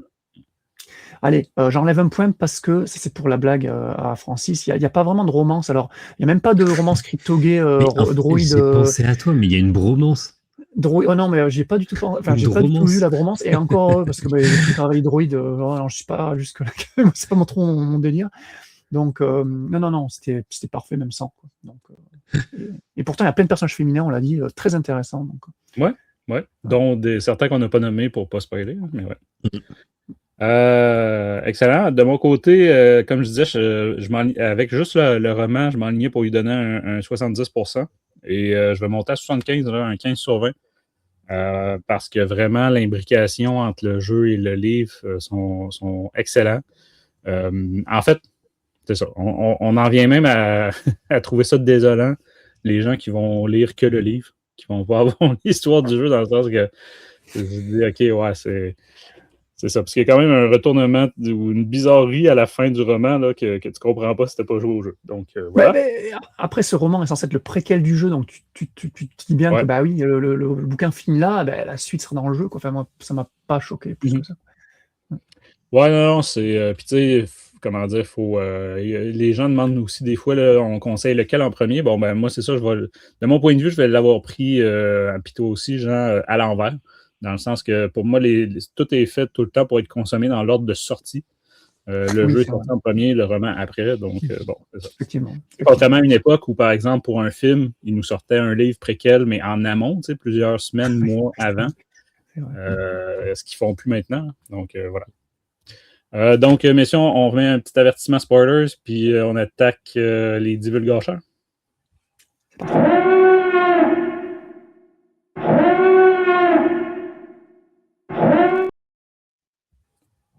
Donc, Jean, comme je dis souvent, peux-tu nous résumer le roman en moins de 14 heures? Bien sûr, bien sûr. Comme Philippe en a fait une bonne partie tantôt en synopsis, bon. Mais vas-y relativement rapidement qu'on ait quand même du temps pour en discuter. Bien sûr. D'autant que voilà, vu la longueur du résumé non spoil, t'imagines la longueur du résumé spoil. Sachant que moi je l'ai fait sans IA le résumé, et tous les résumés spoilers sont faits sans IA sur Star Wars en direct. On tient à le préciser, avec un crayon en papier à l'ancienne, à réécouter le bouquin et à prendre des notes. Donc voilà. Tu fais bien de le mentionner, Jean, en cette ère, puis en plus, on a un personnage IA dans ce roman-là, là, donc si on peut dire. Voilà. Mais bon, on fait ça depuis assez longtemps, Star Wars en direct. On est très. Tu sais, l'IA en 2001, c'était moyen. Donc, oui. Il n'y a pas de souci. Puis bon, moi, c'est ça, je suis un vieux grincheux, donc je ne suis pas encore rendu à l'IA vraiment là, dans ma vie de tous les jours. Là, je ne fais pas confiance à l'IA du tout. Ok, on est parti. Donc, on commence par le prologue. Donc, on est sur Corellia et on va un peu découvrir l'enfance de Jaylen Barcha, qui ne s'appelle pas Jaylen Vrax encore. Donc, moi, c'était une petite surprise quand même de savoir que c'était pas Jaylen Vrax, vu que c'est comme ça qu'il est communiqué pour le jeu en tout cas. Moi, je pensais que Jaylen avait été adopté, d'où le changement de nom. Et ben non, en fait, c'est l'inverse. C'est son frère, Sliro Barcha, qui a comme été adopté par la mère Barcha. Parce qu'en fait, Sliro est le demi-frère de Jaylen. Voilà. Donc le même père, mais donc le patriarche Barcha, donc c'est le même père, et la mère est différente. Et la mère Barcha se comporte avec Sliro comme la vilaine belle-mère de Cendrillon. Comme toutes les vilaines belles-mères de contre. Comme toutes les vilaines belles-mères. Un bon exemple, ouais, c'est ça. Je me demande si c'est pas lui qui passait la mop là, pour nettoyer le plancher. Ah oui. C'est ça. Il y a des chances. Parce que la mère déteste Sliro et adore son vrai fils Jaylen. Elle va acheter. C'est elle qui tourne mal les enfants, quoi. Ouais, voilà. Donc elle va acheter plein de trucs à Jaylen et pas à Sliro. Là. Elle va même acheter le double des trucs à Jaylen et rien du tout à Sliro, c'est abusé. Oui, c'est ça. Elle fait vraiment une règle mathématique. Là. Lui, c'est un demi-Barcha, donc il a droit toujours à la moitié de la nourriture, la moitié des cadeaux, la moitié. C'est ça. On peut le dire une vraie famille dysfonctionnelle. C'est ça. Une vraie connasse, mais qui est bien doublée par les doubles. Bref. Même si voilà, la relation entre les deux demi-frères, par contre, elle est quand même bonne. Hein. Jaylen aime Sliro et le protège comme il peut. Quoi. Et là, voilà, on passe en partie 1. Quelques années plus tard, donc Jaylen a 25 ans, il est gradué de l'université, et c'est là qu'on apprend que les Barcha sont à la tête donc, de Barcha Corporation, donc l'entreprise de fabrication notamment de vaisseaux et de parties de vaisseaux basée sur Corellia, donc, qui emploie près de 2 millions d'employés quand même, donc une grosse compagnie. Et donc là, on est pendant la guerre des clones, et Barcha Corp construit notamment des Venator class Star Destroyer pour la République. Et c'est le moment où les parents de Jaylen vont lui annoncer qu'il héritera de la compagnie quand ils partiront en retraite. Sliro, par contre, lui aura que dalle, hein, évidemment. Tout juste son affreuse belle-mère qui va quand même le recommander pour un poste stable de logistique à la République Intelligence. Voilà, donc lui va finir là. On nous introduit ensuite le second personnage principal du livre, donc le droïde commando série BX, désignation JX394ND5777. Mais on le verra comment Jaylen l'a baptisé ND5 ou juste ND d'ailleurs. C'est assez drôle. Donc lui se réveille d'une période de charge sur Geonosis et on apprend que la guerre des clones est terminée. Enfin, lui apprend que la guerre des clones, nous aussi d'ailleurs, est terminée depuis quelque temps et que l'Empire a été mis en place. Donc, comme une petite ellipse entre les deux premiers chapitres. Quoi. Jaylen est comme en formation là, de CEO de Barcha Corp. Ses parents sont en pré-retraite, j'ai noté. Et Sliro est maintenant à l'ISB, l'Imperial Intelligence, vu que changement de régime oblige. Quoi. Donc, il est passé de l'intelligence de la République à l'Imperial Intelligence. Hein. Jaylen, lui, il est quand même devenu un très bon orateur, très à l'aise en public, vu que voilà, ça va être le prochain CEO. Les deux frères vont se retrouver, là, vont discuter un petit peu de la compagnie. Sliro va amener le fait que la boîte de leurs parents a des sales affaires au cul, hein, quand même, liées au monde criminel, à l'underworld, comme tu disais, au syndicat mafieux, aux trafiquants, tout ça. Malgré tout, bon, Jalen, il va un peu prendre ça à la légère. Il va quand même aussi vouloir proposer un poste de co-directeur de la compagnie. Alors, le titre exact, c'est Executive Consultant, mais oui, c'est genre un co-directeur, si j'ai bien compris. Ouais, c'est ça. Ouais, c'est ça. Ouais. En fait, c'est comme le reste, parce que de la relation à cet âge-là, c'est comme lui, il veut se montrer ultra généreux, mais il y a quand même tout le temps comme une petite réserve. C'est pas le même poste, tu comprends? Je rappelle toujours au mec qu'il est le deuxième quand même. Ouais, c'est ça. Il y a comme toujours une hiérarchie, là. C'est ça. Parce qu'il comparait ça à ses parents, donc il était 2 à gérer la compagnie, là, il ne se sentait pas de le faire tout seul, donc il va inviter son frère. Il va donc l'annoncer durant un... Ah, vas-y. La mère est heureuse d'ailleurs. Oui. Ouais. Donc il va donc l'annoncer durant un speech là, de passation officielle à la compagnie. Il s'attend à voir son frère le rejoindre sur la scène et sur le balcon. Là. Et en fait, non, il est trouvable nulle part. Et à la place, ce sont des impériaux qui vont arriver, qui vont arrêter Jalen. Et Jalen, je sais pas pourquoi j'appelle Jalen, et tous les Barcha. Donc toute la famille Barcha va être arrêtée, accusée de conspiration contre l'Empire. Plus tard. Sauf Sliro qui n'est pas là. Sauf Sliro qui a disparu. Ouais. C'est donc ça. là, Donc, on se demande bien, mais on sait qu'il est au BSI, qu'il déteste sa famille, c'est ça. Alors à ce moment-là du bouquin, même si on peut l'imaginer qu'il déteste sa famille, c'est pas montré, tu vois, qu'il déteste vraiment sa famille. Il montre... sa famille, ses parents. Oui, mais ses parents sont odieux avec lui, surtout sa mère, hein, mais lui ne dit jamais ouais, je déteste ma belle-mère. Okay, ouais. Mais bon, tu te doutes que oui. Intérieurement, ça doit bouillir à l'intérieur. Plus tard, donc, en effet, on apprend qu'ils sont tous jugés coupables, toute la vallée Barcha, de trafic, de commerce illégal et tout le bazar. Donc, la famille, incluant donc, pas mal de tantes, oncles et cousins de Jalen, tous des Barcha, sont envoyés en exil dans leur village, villa / île privée là, sur Gus Treta, une lune de Corellia. Sliro, on l'a dit, n'est pas avec eux, il est toujours introuvable. C'est l'île d'un certain Harvey. Non, ça vous a pas... Harvey Darstein. Je sais pas, ça doit être l'actualité qui teintait trop là, ma vision de cette île, de cette... c'est vrai que ça fait un peu ça quand même. Retraite privée. Ouais, ça c'est censé être une prison, mais bon, dans leur ville privée. Et oui, donc les parents Barcha n'ont rien à foutre de Sliro, donc ils s'en foutent de où est-ce qu'il est, Sliro. Par contre, Jayden, lui, il s'inquiète un peu pour son petit frère quand même. Donc là, sur son île, là, dans sa villa, il va se lier d'amitié avec un droïde de protocole donc, qui s'appelle A1, et va l'utiliser pour tenter de retrouver son frère, pour éplucher un petit peu les news, tout ça, parce qu'ils ont quand même accès aux news, à tout le bazar. C'est vraiment... ils sont limite en vacances presque dans leur villa. Quoi. Pas vraiment une prison.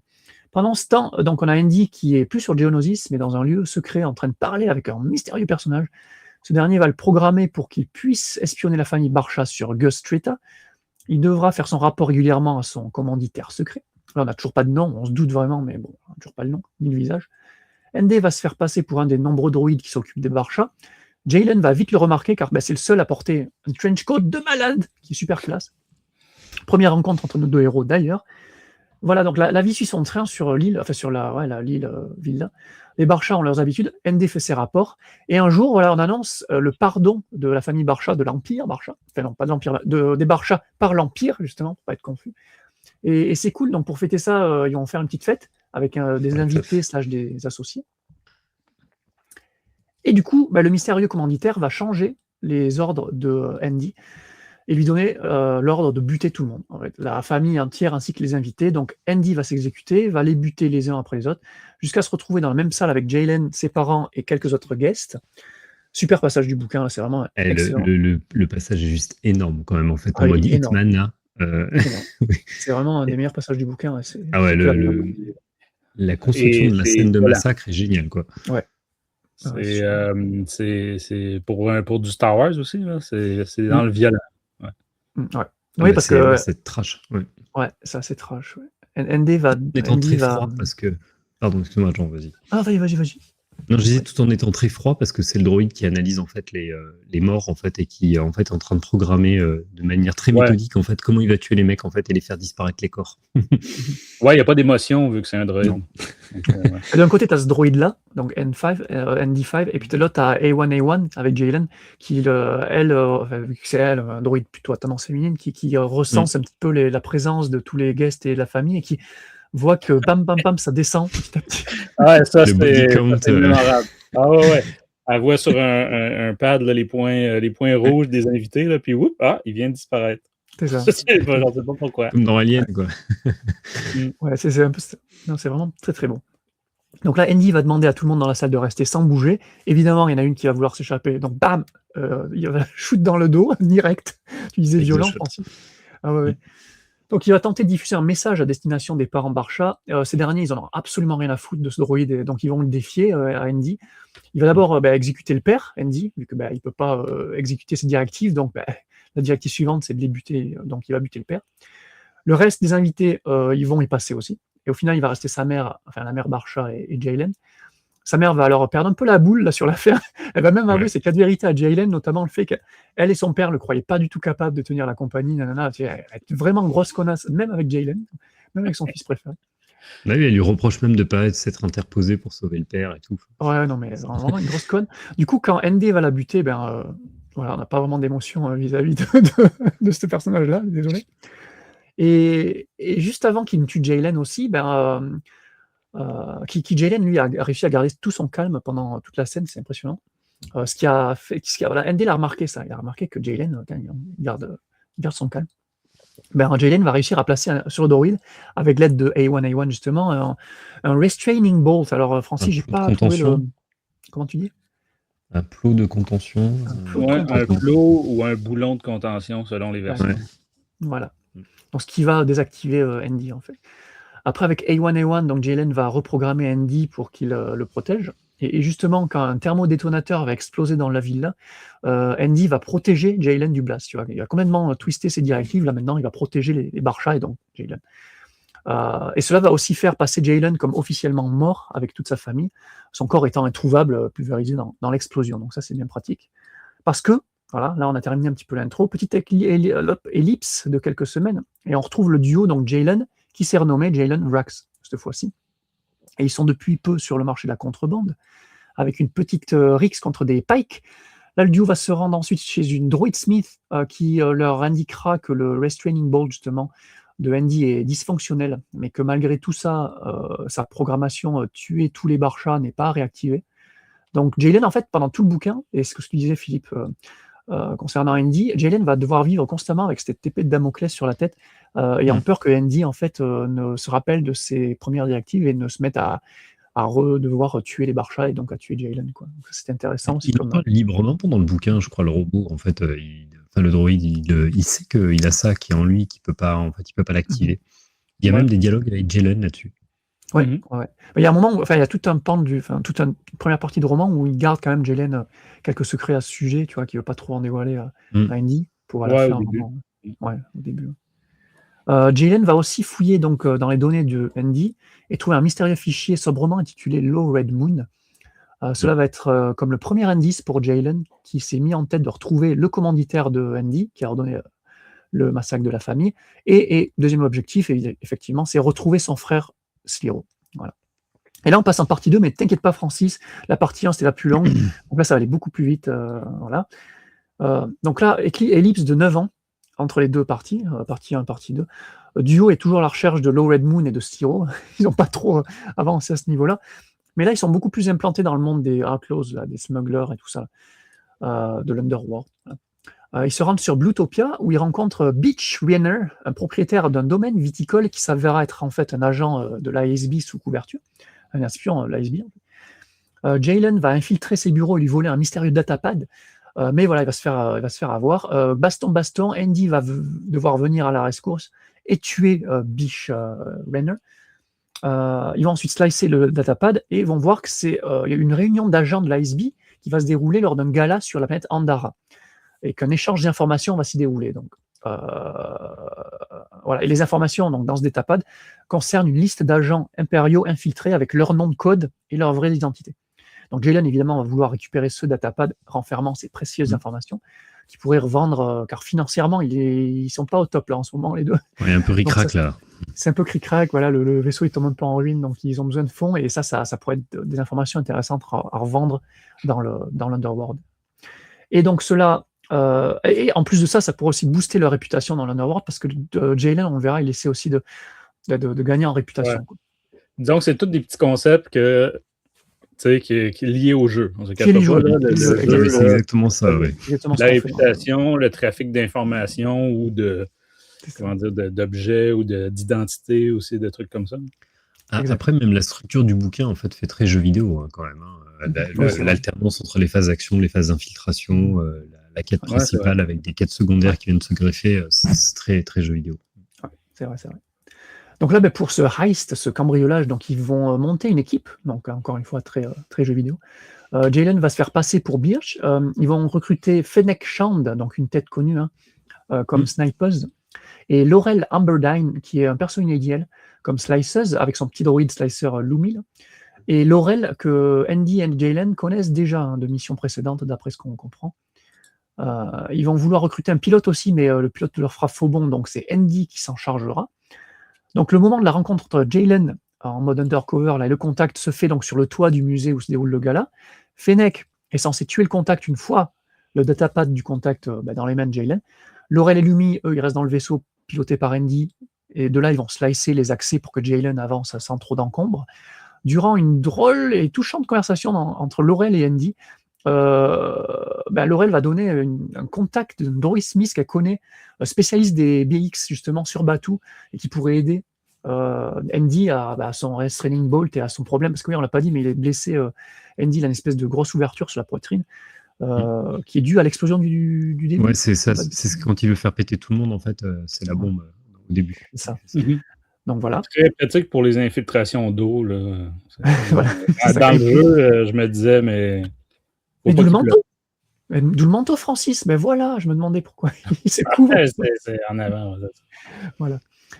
J'ai le stage, en fait. C'est ça. Il n'y a pas de problème d'aération, c'est ça, de son processeur. Bref, continue, Jean. Pardon. Non, et là encore une super scène. On est sur le toit, donc le contact est donc une espionne de l'ASB sous cover avec. Alors elle est sous cover d'être broadcasteuse, c'est ça. C'est quoi? C'est genre une journaliste, quoi. Ouais, c'est une journaliste. Ouais. Journaliste, voilà. Que Fennec reconnaît d'ailleurs.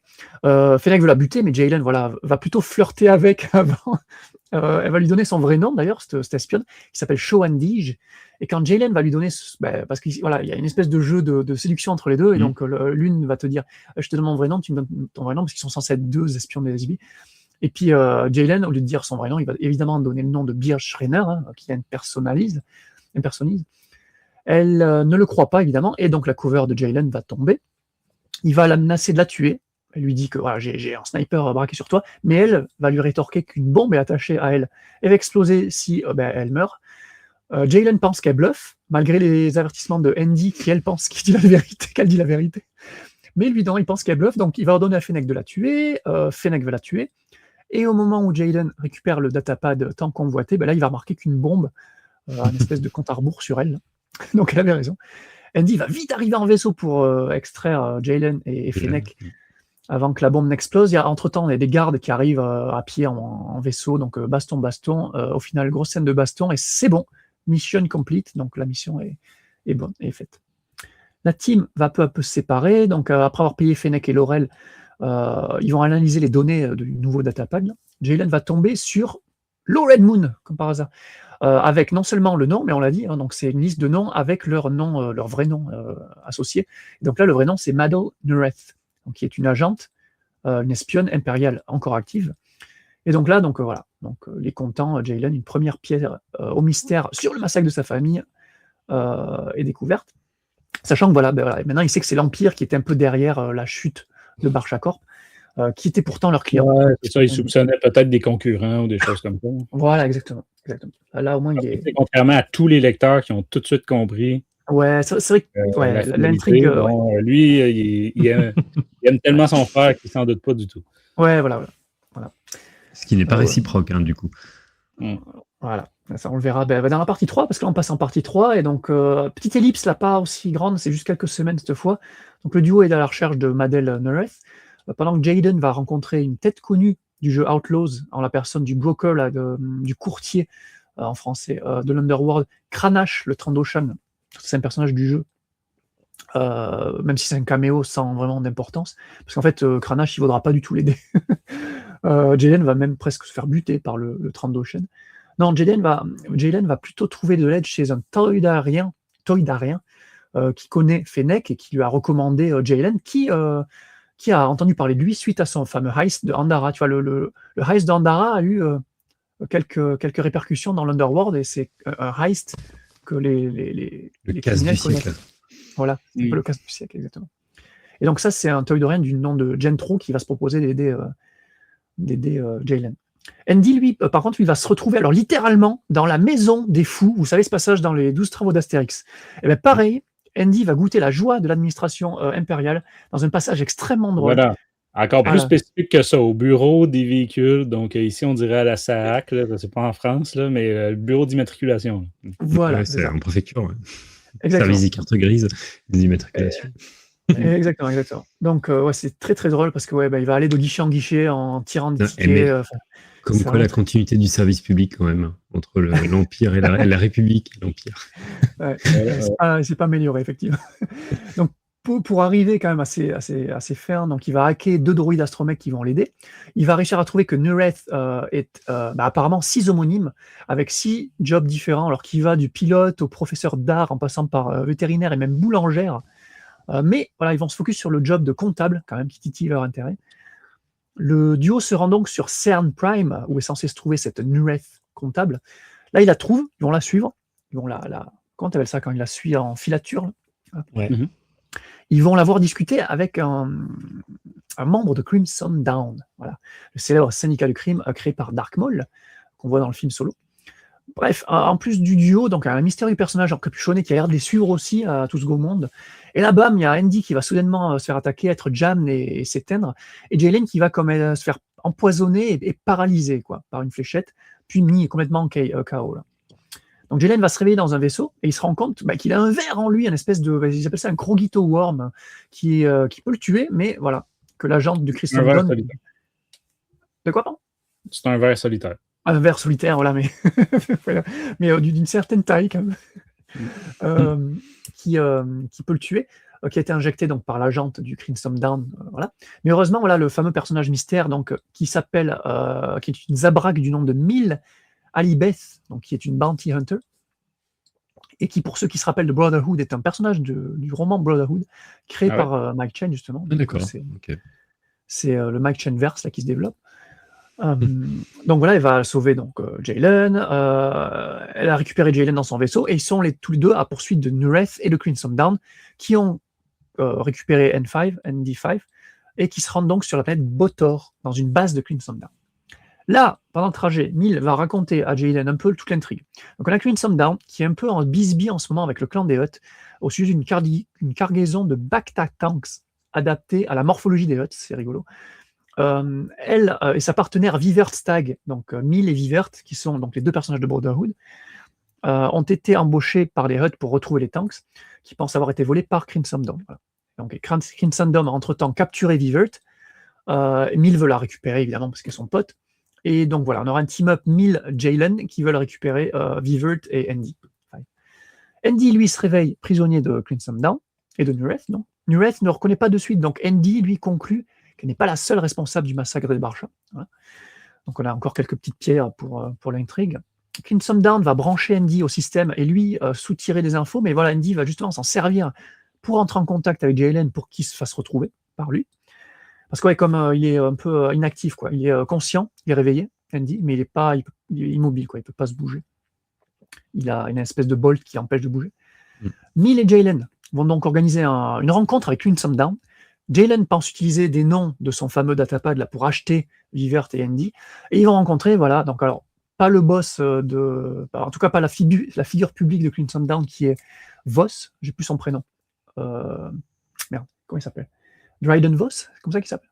Dryden Voss. Voilà, mais plutôt sa seconde, parce qu'à cette époque-là, il y a encore Voss n'est pas encore mort, donc il y a Kira qui est la seconde, et donc c'est Kira qu'ils vont rencontrer.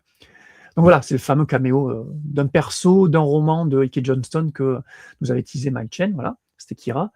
Alors, on se rappelle, c'est un très bon orateur, Jaylen, c'est une ancienne figure publique aussi, donc ça va l'aider à convaincre Kira, avec ces noms là, ces espèces de noms. Ils vont quand même analyser la véracité des dires de Jaylen, les noms, tout ça, dans une pièce comme ça. Donc Mill va retrouver Andy entre-temps, va libérer de l'emprise de Crimson Dawn.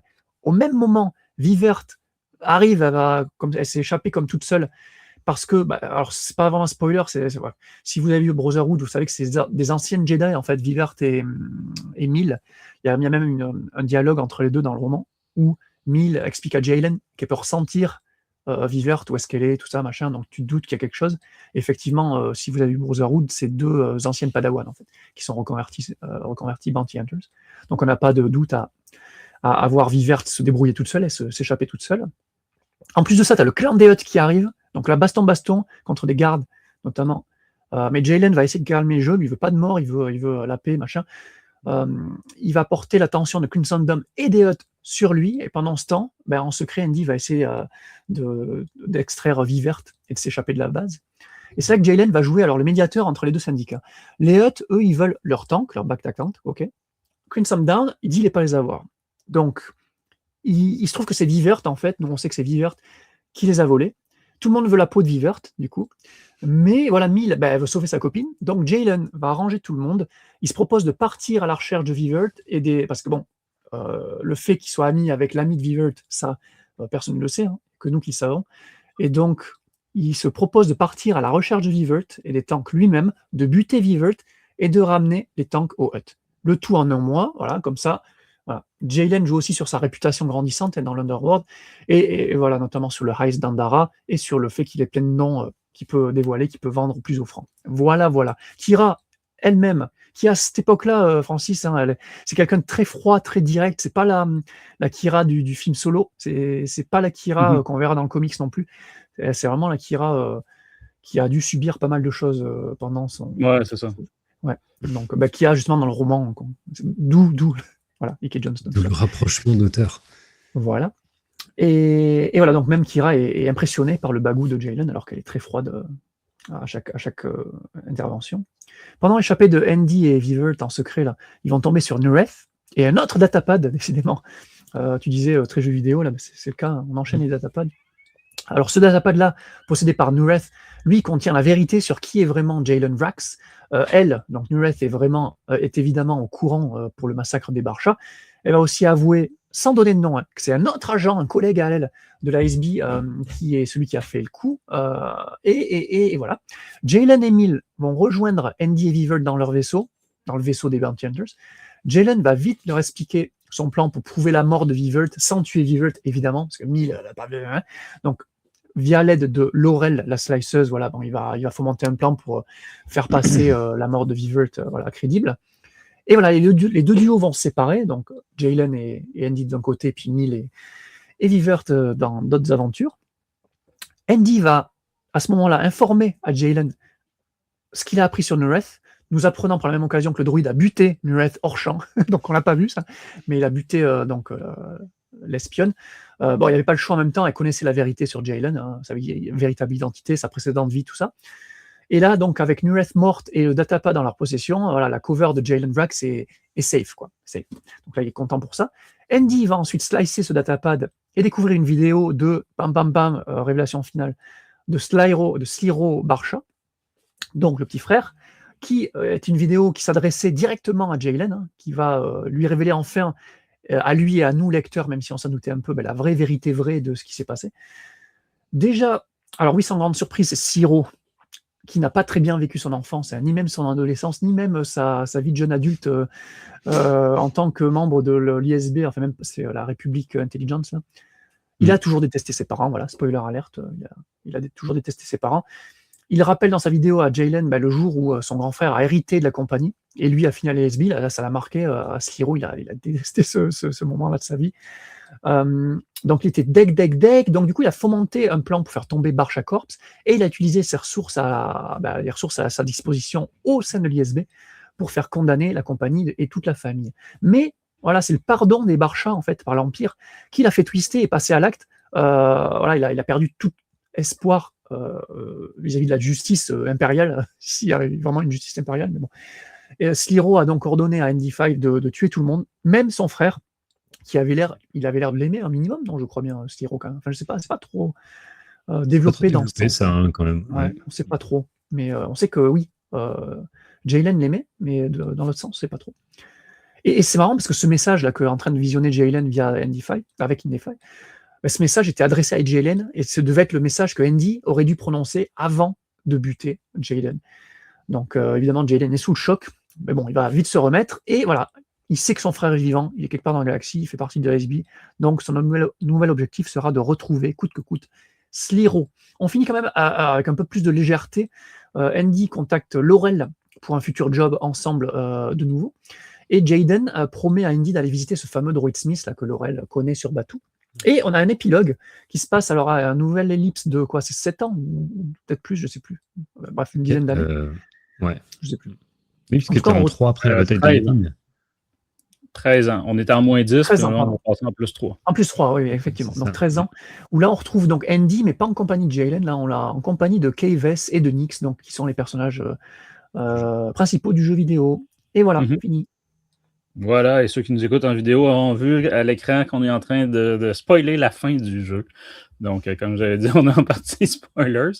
Mais, effectivement, moi, une des critiques que j'aurais, puis c'est ça finit bien là-dessus, mais ça s'explique par le fameux 13 ans d'écart, dans le sens où pour moi, Jaylen dans le jeu est quand même un vrai salopard, connard, peu importe comment vous le dites, là, mais pour moi, c'est pas tout à fait le même que dans le roman. Mais c'est ça.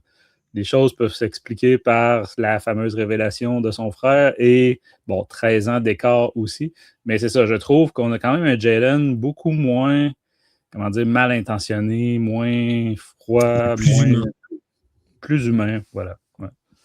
Que dans le jeu. Ouais. Mais c'est ça, comme je vous dis, les bons temporels expliquent cela. Et si pendant que vous donnez votre avis, je vais mettre à l'écran quand même le pourquoi ça se finit en épilogue que Jaylen n'est plus là et que Sliro, que ND est rendu avec. Oui, ça on n'a pas la transition, effectivement. Justement, c'est ça. C'est pour ça que moi je disais à la lecture. Stricte, je trouvais que c'était étrange un petit peu. Mais c'est ça. Faut quand même accepter que le livre est sorti 6 mois après le jeu. Donc, bon. C'est un peu ma faute si j'ai pas joué au jeu. Ouais. Oui, plus que ça, oui. Il est sorti en 2024, le jeu. Ouais, un an et demi. Ok. Ah oui, il est sorti le 30 août 2024. C'est comme dans le temps du COVID, il me manque une année de en fait, je vais te donner raison, il est sorti en septembre 2025 sur Switch. C'est pour ça. Ouais, voilà. Il est sorti l'année dernière sur Switch. Ouais. Bref, voilà. Moi, c'était la seule petite critique que je trouvais que le personnage de Jaylen était quand même un peu éloigné de celui du jeu, là, personnellement. Moi, je le voyais beaucoup plus humain, puis même toute sa relation avec le droïde, elle s'explique quand même là, dans la mesure où effectivement, c'est une crainte légitime d'avoir peur que le droïde retrouve sa programmation initiale puis qu'il doit le tuer. Je veux dire, c'est parfaitement légitime. Puis en plus, d'un point de vue, relation humaine en général, je sais quelle espèce, le peu qu'on en a, la famille qu'il a eu, l'enfance qu'il a eu, puis tout ça. Quel exemple qu'il y a dans sa vie, quel modèle, vous comprenez, en termes de relations interpersonnelles, je veux dire, c'est quelqu'un, c'est comme faire grandir un jeune en prison pour enfants, là. Je veux dire, surprenez-vous pas qu'il tourne mal après, là, D'ailleurs, je me suis demandé... pas du coup le jeu. Ah pardon, excuse-moi, vas-y. Non, vas-y. Je vais partir sur autre chose. Je voulais vous demander justement, parce que Jaylen, il va être undercover plusieurs fois dans le truc, et c'était dans le livre, pardon, et c'était une figure connue, enfin relativement publique à l'époque. Je trouve ça bizarre alors il change son nom de famille, ok, mais il change pas son prénom, Et Ouais. bon, l'aspect c'est le même, tu vois, il va pas trop évoluer. Hmm. Ça Ouais. m'a surpris. D'autres, vas-y. Enfin, C'est comme James en Bond, fait, quoi. Tout le monde sait que c'est non. James Bond, mais dès qu'il change de costume, en fait, personne ne le reconnaît, quoi. Ouais, bon, ou Superman avec ses lunettes, là. Superman, ouais, Non, c'est mais il faudrait quand même dire que déjà, il va pas évoluer dans le même milieu qu'autrefois. Tu sais, puis il était connu, je veux dire, il était connu d'un tout petit milieu d'affaires de constructeurs de vaisseaux, là. Monsieur, madame, tout le monde de la galaxie ouais, a c'est vrai. aucune idée de quoi il peut avoir l'air. Effectivement. En particulier en dehors de Corellia, parce que c'est ça, sa compagnie, sa famille, tout ça, c'est sur Corellia. Donc, oui, sur Corellia à la limite, mais c'est ça. Là, il bascule dans le milieu criminel. Effectivement. Et non pas, je sais pas, politique ou quoi que ce soit. Là, fait que, mais oui, garder le même prénom, comment Ça, dire, c'était pas un gros. C'était bah, pas le meilleur move. je t'avoue que je connaissais le fait qu'il soit avec Vrax, même sans avoir fait le jeu, tu connaissais un petit peu le nom des personnages. Et pour moi, en commençant, c'est pour ça que c'était une surprise dès l'ouverture, quoi, de savoir que c'était pas lui l'adopté. J'étais persuadé que ça allait être lui l'adopté, mais c'était son demi-frère. Par contre, expliquez-moi le fait que le père Barcha donc, a d'abord eu Jaylen avec la connasse, donc la vraie mère, puis a eu Sliro avec une autre femme pour qu'ils soient encore ensemble après. Je sais pas, j'ai pas. Moi, j'avais compris l'inverse. Là. Je pensais que Sliro était plus âgé très légèrement, mais. Ah non, Sliro, c'est le petit. Hein. Ah, ok, fait que ça veut dire que c'est un bâtard. Oui, voilà, c'est Sliro le bâtard, vu que c'est lui, c'est pas le vrai Barcha, en fait. Et comme il est plus jeune, je me suis dit, mais quand est-ce qu'il a fait avec une autre femme? Parce qu'en plus, on apprend que la mère. Ouais, ben ça s'appelle ça s'appelle avoir une maîtresse, Jean. Donc, Oui, c'est ça. ça. C'est la romance qui t'a manqué dans l'histoire, Jean. J'ai aucune idée de. Non, mais une maîtresse, mais alors pas secrète, parce que la femme devait être au courant s'il y a eu le gamin. Ah, chez les puissants, Jean, ils n'ont pas les mêmes règles morales Ça doit être ça, effectivement. J'en reviens à l'île de Epstein. Ouais. Surtout que. Non, mais ça explique aussi pourquoi la belle-mère le déteste autant. Oui, voilà, exactement. Parce qu'en plus, ça peut l'associer à ça. Complètement. Mais d'ailleurs, il y a une scène terrible où. Ouais, il y a une scène terrible où tu as le jeune Sliro qui se balade dans le manoir là, et puis qui entend ses parents discuter, la mère dire ouais, l'autre là, la mère de l'autre là, bâtard, elle est morte, cette conne là. Donc, mais elle a sans cœur, sans rien, et puis tu as le gamin qui écoute ça derrière, tu es là, oh, tu m'étonnes qu'il est twisté le gars, quoi. Ouais, c'est tragique pour les deux. C'est ça que j'ai aimé donc, chez Jaylen. C'est un candidat parfait pour le BSI. Ouais, mais c'est ça qui est. Tu parlais d'émotions, Philippe, en intro là.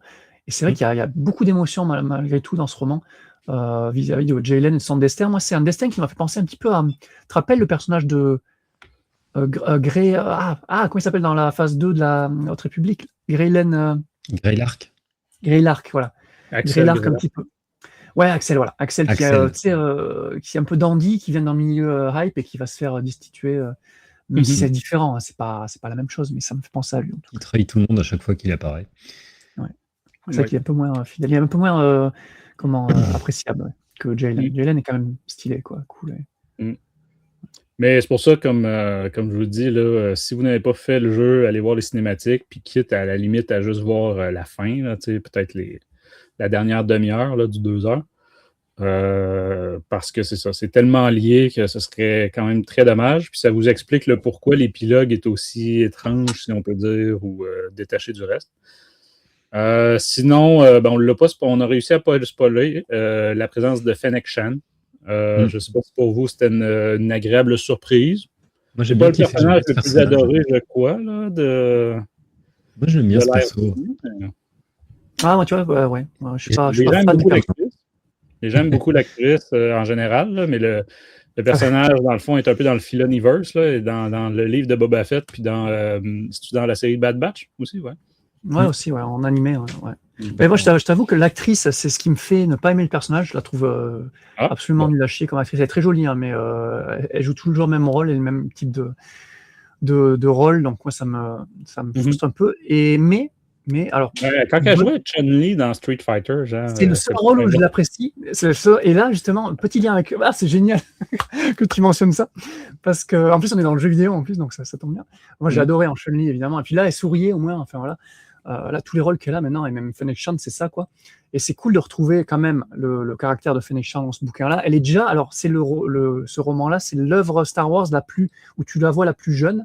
Et déjà jeune, elle a une réputation de malade, elle est ultra chère, Hélène le dit, elle est ultra bookée, overbookée par tout le monde, et elle a toujours ce caractère de merde qu'elle a, tu J'aurais verras dans tendance à croire que Bad Batch est avant, genre. Non? Ah non, temporellement, c'est dans la partie 2, c'est antérieur à Bad Batch, ouais. Ah, Ça doit ok. être après, ça doit jouer à Ah quelques oui, années, en mais moins 20, ok, ouais. ouais. Mais elle est tu quand même, vois, c'est c'était vraiment les débuts de sa carrière. c'est ça, mais elle est déjà au top de son game et elle a déjà son caractère. D'ailleurs, la blague de. J'ai adoré, franchement, l'écriture de Mike Chen. T'as un moment où t'as ND5, donc il va se retrouver avec c'est quoi, Laurel et Fennec. Mhm. Et ND5 va trouver. Alors, c'est les opposés en fait, Fennec et Laurel.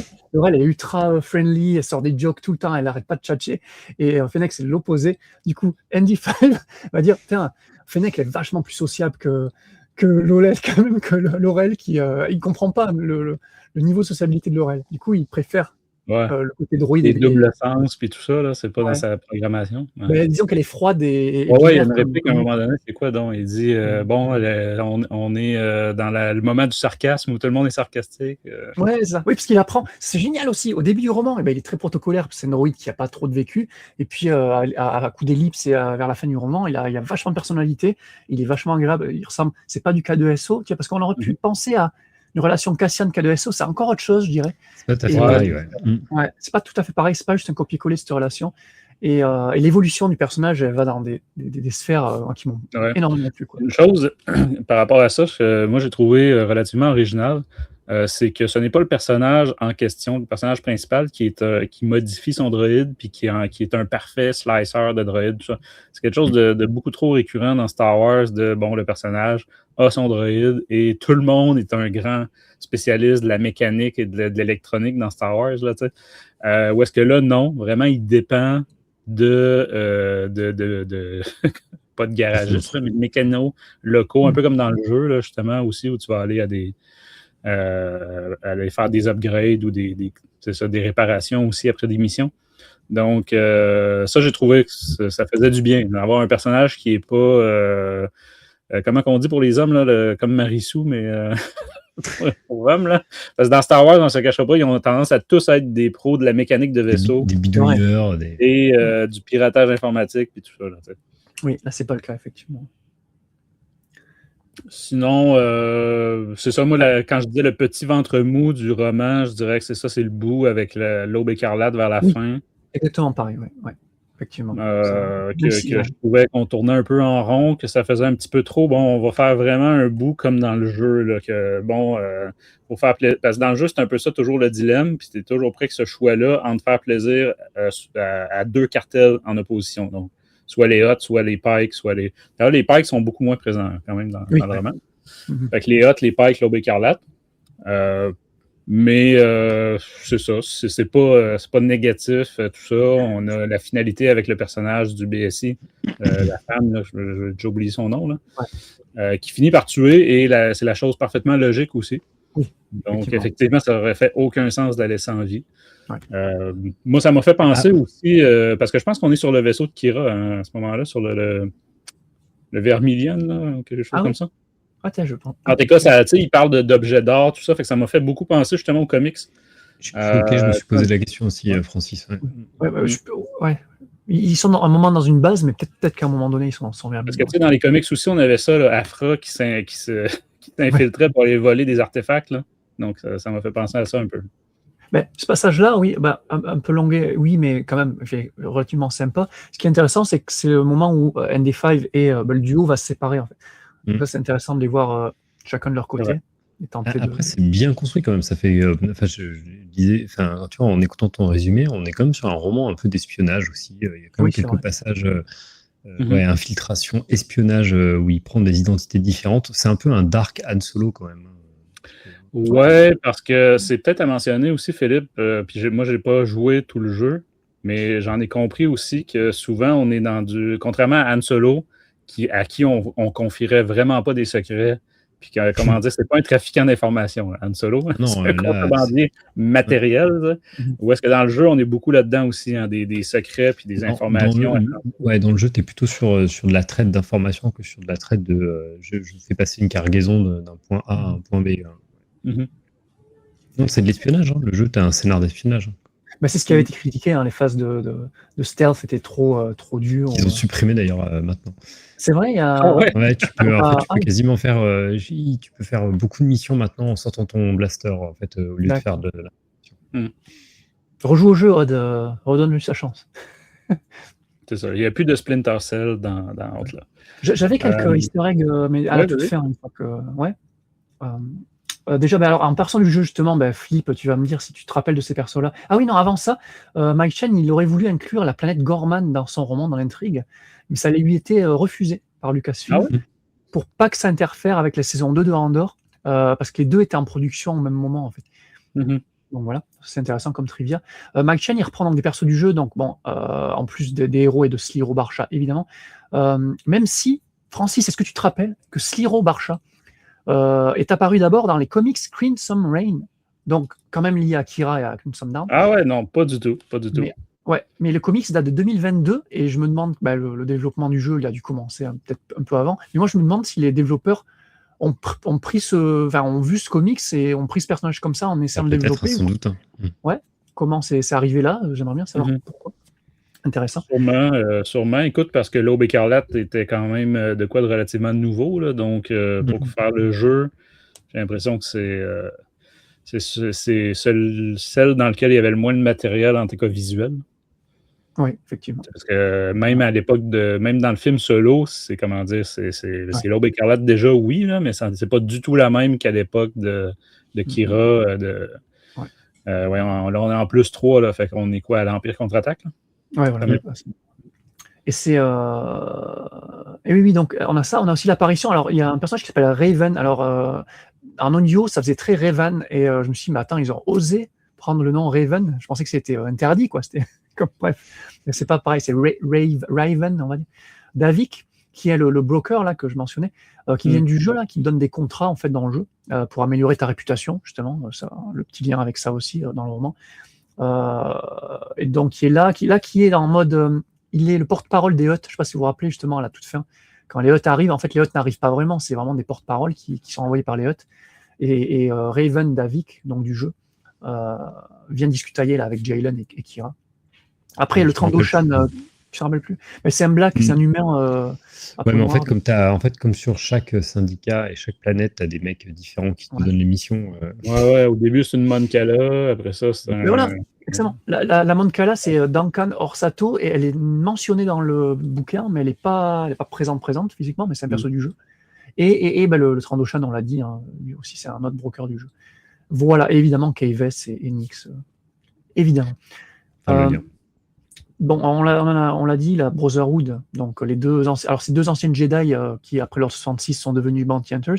Il n'y a que Mike Chen qui a repris ces personnages, hormis une petite apparition, une petite incursion en mention seulement dans un numéro de Hyperspace Stories, mais c'est vraiment tout. Donc voilà, c'est quasiment rien. C'est intéressant de savoir qu'il y a 2 survivantes, encore une fois. Alors Loïc, rajoute ces 2 noms, si tu ne les avais pas déjà ajoutés à ta liste de survivants, là, parce qu'il tient une liste de survivants. Ouais, mais ça, c'est comme le fait que le personnage ait gardé son prénom. Je veux dire, c'est une galaxie là, de milliards et milliards et centaines de milliards d'êtres vivants. Là. Donc, bon. Je peux te dire que juste au Québec, des Francis Pelletier, on est beaucoup. On est plusieurs. Même à l'intérieur même du gouvernement. Et tu sais, j'ai déjà été le 3e Francis Pelletier à l'intérieur du même ministère. Ah oui, à ce moment-là. Le même service, en fait. Et le Bertrand Dupont. Voilà, le fait qu'il ait gardé son prénom, moi, ça ne me choquait pas tant que ça. Puis même chose, les survivants d'Ordre 66, je ne fais pas partie de ceux qui paniquent. Là. Ah non, mais c'est juste qu'il a changé son nom, mais pourquoi pas son prénom? Enfin, bon, bref, c'est un détail. Ouais, non, c'est pas débat, non. Mais c'est Mille et Viverte, ils n'ont même pas changé de nom, tu vois, alors que c'était Jedi à l'époque, donc c'est encore plus logique, quoi. Bref. Non, mais sinon, moi, j'ai envie de vous demander, messieurs, là, vous êtes sur une île paradisiaque ou en tout cas une retraite de luxe, là, tu sais, et le droïde serveur qui vous apporte votre breuvage ou tout ça ressemble à ceci. Ouais, j'y pensais aussi. Ouais. est-ce que vous vous grattez pas un peu la tête? Tu sais, Ça dépend oui, de le ce que j'ai service est consommé avant, impeccable, Francis. 5 étoiles. Tu sais, est-ce que vous pouvez Ouais. m'envoyer une serveuse à la place, là, tu sais? Surtout qu'il est vachement plus grand que les protocoleurs. Ouais, Tu sais, effectivement. je sais pas si c'est C'est vrai aussi que lui qui fait les la mission massages dans d'infiltration, là, cette classe de touristes-là, mais Après, tous les Barchas sont dépeints comme des gros connards, mais tous plus Oui, c'est affreux les clair. uns que les autres. Il y en a pas un pour rattraper l'autre. Il y en a même un qui balance ses verres à l'océan. T'en as un c'est lui qui se fait exploser la Ouais. trachée par. Et qui bascule. Mais en fait, pour moi, j'ai pensé vraiment, je me suis dit, putain, il doit jouer à Hitman, parce que Hitman, c'est le même principe. Vous avez déjà joué aux jeux vidéo, le mec, il est grand chauve avec un code barre sur la nuque, enfin sur l'arrière de la tête, en fait. Ouais. En fait, personne Et ne le ouais, reconnaît ça- quand il met un costume, quoi. Et quelque part, il dénote quand même à chaque fois avec les gens. Voilà. En plus, il qui s'infiltre fréquente. carrément. Il s'infiltre en mode C'est ça. droïde de service, Ouais. quoi. Effectivement. C'est ça. Ouais, ben en fait, à la lecture de ces chapitres-là, en fait, je me demandais même si c'était pas un autre costume, que là, vraiment, il avait mis un costard, tu sais, cravate là, de serveur. Peut-être t'as raison. Mais ouais. non, apparemment, c'est son fameux Non. trench coat qu'on dirait qui a été sans abri pendant longtemps. Là. Donc, C'est tellement stylé, ça fait très western, encore une fois, même s'il n'y a pas trop la vibe western dans ce truc. Mais la couverture, c'est exactement ça, quoi. Et puis même les poses, la couverture du jeu vidéo, mais je la trouve excellente, quoi. Génial, magnifique. Que ce soit le bouquin ou le on jeu. l'avait ici, hein, ouais. Ah ouais, j'adore. Après, c'est un droïde, puis là, je peux mentionner le clin d'œil à la trilogie Riposte. Là. C'est un droïde, par contre, un petit peu trop populaire, justement, ou un petit peu trop merveilleux, parfait. C'est le droïde commando de la Confédération des systèmes indépendants. C'est souvent, tu sais, quand ils veulent mettre un super soldat droïde, là, bon, ben, c'est celui-là, avec des capacités un peu extrêmes. Ouais, qui sont très développées.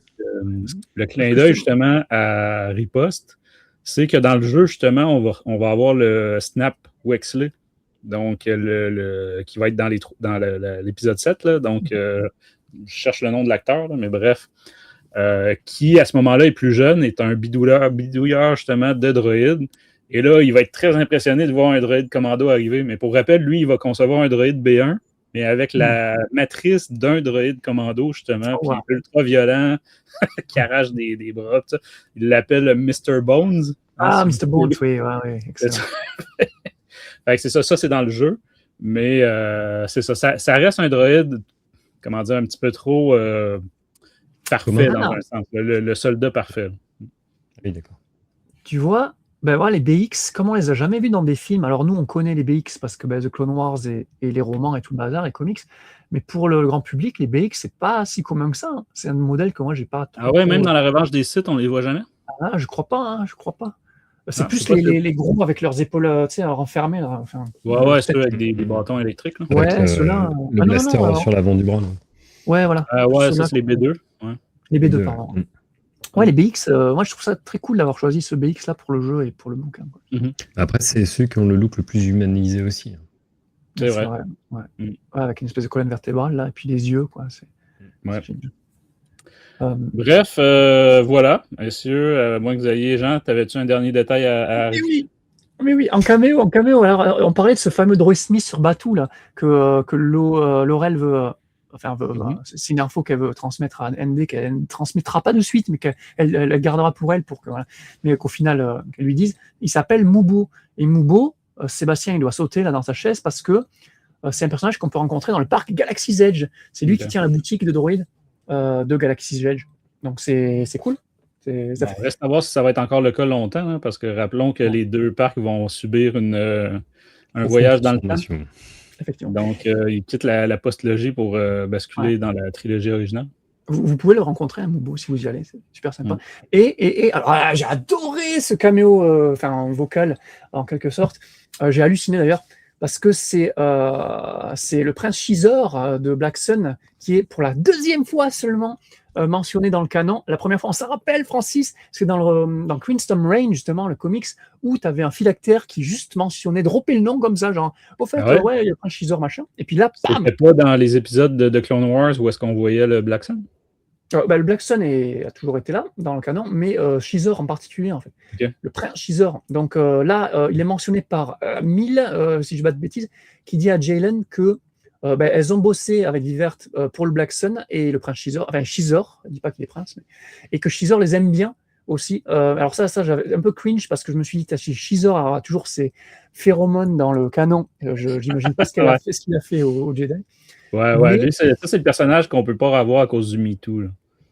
Ouais, non, mais voilà, tu le réincarnes, enfin, tu le recanonnes sans les phéromones. C'est vrai que c'est un peu con, ça.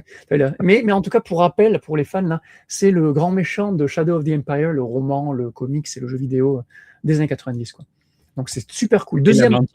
Il y avait une bande sonore aussi. Ouais, c'est la bande sonore et tout. Après, tu as l'univers. Jean, tu voulais aussi mentionner que justement The Art of, là, tout l'art de la version originale en anglais, là, évidemment, par contre, est en spécial en ce moment. Oui. Si vous êtes intéressé. Alors, The Art of, qu'on aime ou pas les jeux, qu'on aime ou pas les séries, The Art of, c'est magnifique. C'est toujours sympa. Donc, on vous conseille d'aller acheter celui sur Outlaws qui est en promotion chez EB Games / GameStop en Amérique du Nord ici en ce moment. Voilà. Je sais même pas si la version en français est sortie. Je suis en train de regarder en fait. Parce que je suis en train de regarder. Bah si, non, il est en anglais en fait, édition en anglais, 43 € sur Amazon. Ouais, parce qu'il y a toujours un délai là, avant la traduction de ces beaux livres-là. Je l'avais feuilleté moi à l'époque et il était très très beau. Ouais. C'est toujours des belles pièces d'art. C'est beaucoup de dessins magnifiques. Ouais. Moi, j'avais quelques autres caméos et tout, mais bon, ça fait beaucoup. On arrive à 2 heures là, faut arrêter. Exactement. Donc, c'est sur ces très bonnes critiques. Hein. Rappelons, on est sur du 16, du 15 et du 18,5 qu'on va conclure cette émission de Star Wars en direct, édition littérature. Comme toujours, on vous invite à aller, à donner vos commentaires, en particulier sur YouTube, en dessous des vidéos, aussi sur notre Discord. Venez discuter de ce roman-là. Est-ce que vous avez joué au jeu? Est-ce que ça vous donne envie de faire le roman et vice-versa? Donc, évidemment, les pouces, les partages, vous savez comment ça fonctionne. C'est ça qui fait rouler les algorithmes. On vous rappelle aussi tous les autres réseaux sociaux, là, les Blue Sky, Instagram et compagnie. Et Jean, qu'est-ce qu'on a qui s'en vient comme prochaines émissions? Merci, c'était moi. Je pensais que c'était Philippe qui allait dire. Écoute, de tête... Philippe aussi, là, battez-vous. Là. Non, n'importe. Mais là, en tête, j'avais ce qu'on a enregistré, Philippe, le tome 5 de Notre République les Aventures. Ouais. Enfin la fin. Voilà, enfin la fin. On te fait des clins d'œil, Francis, d'ailleurs. On parle de toi, Francis. Alors, difficile de ne pas parler de toi, Francis, quand on parle de La Haute République et les Aventures. Donc, qui sortira un peu plus tard dans le mois de mars, vu que la sortie Panini arrive mi-mars. Le 23, l'album sort le 20, je crois. Le 20 mars. Le 23 en tête, mais entre 20 et 23. Et on a prévu aussi donc, une émission manga sur la fin des mangas de la Haute République, un équilibre fragile. Donc, il devrait sortir 25 mars, pour être précis, Francis. Comment tu dis, Philippe? 25 mars, la Haute République. 25 mars, OK. C'est-tu le seul album qui sort? Je pense que c'est le seul en mars, hein? Ça se peut-tu? Et Afra en avril, oui. Ouais, c'est ça, Afra puis Poe Dameron en avril. Excellent. Donc, puis il va peut-être avoir d'autres interviews de Sylvain, d'autres émissions. On ne se le cachera pas, plus on va se rapprocher de la sortie du film. Donc, Mandalorian, Grogu, évidemment, il va peut-être avoir d'autres bandes annonces, tout ça. Puis il y a aussi la série Shadow Hall en animé qui commence quand, Jean? Est-ce que tu sais? Le 2 avril, 4 avril? 2 avril. Début avril, donc ça approche à grands pas. Donc là, on verra la structure, si on fait des émissions par arc, par épisode, bref, c'est ça. Et il va y avoir du Star Wars en direct pour vous très bientôt. Donc voilà, de la part de toute l'équipe, merci d'avoir été à l'écoute de Star Wars en direct, la voix du fandom Star Wars, et que la force soit avec vous.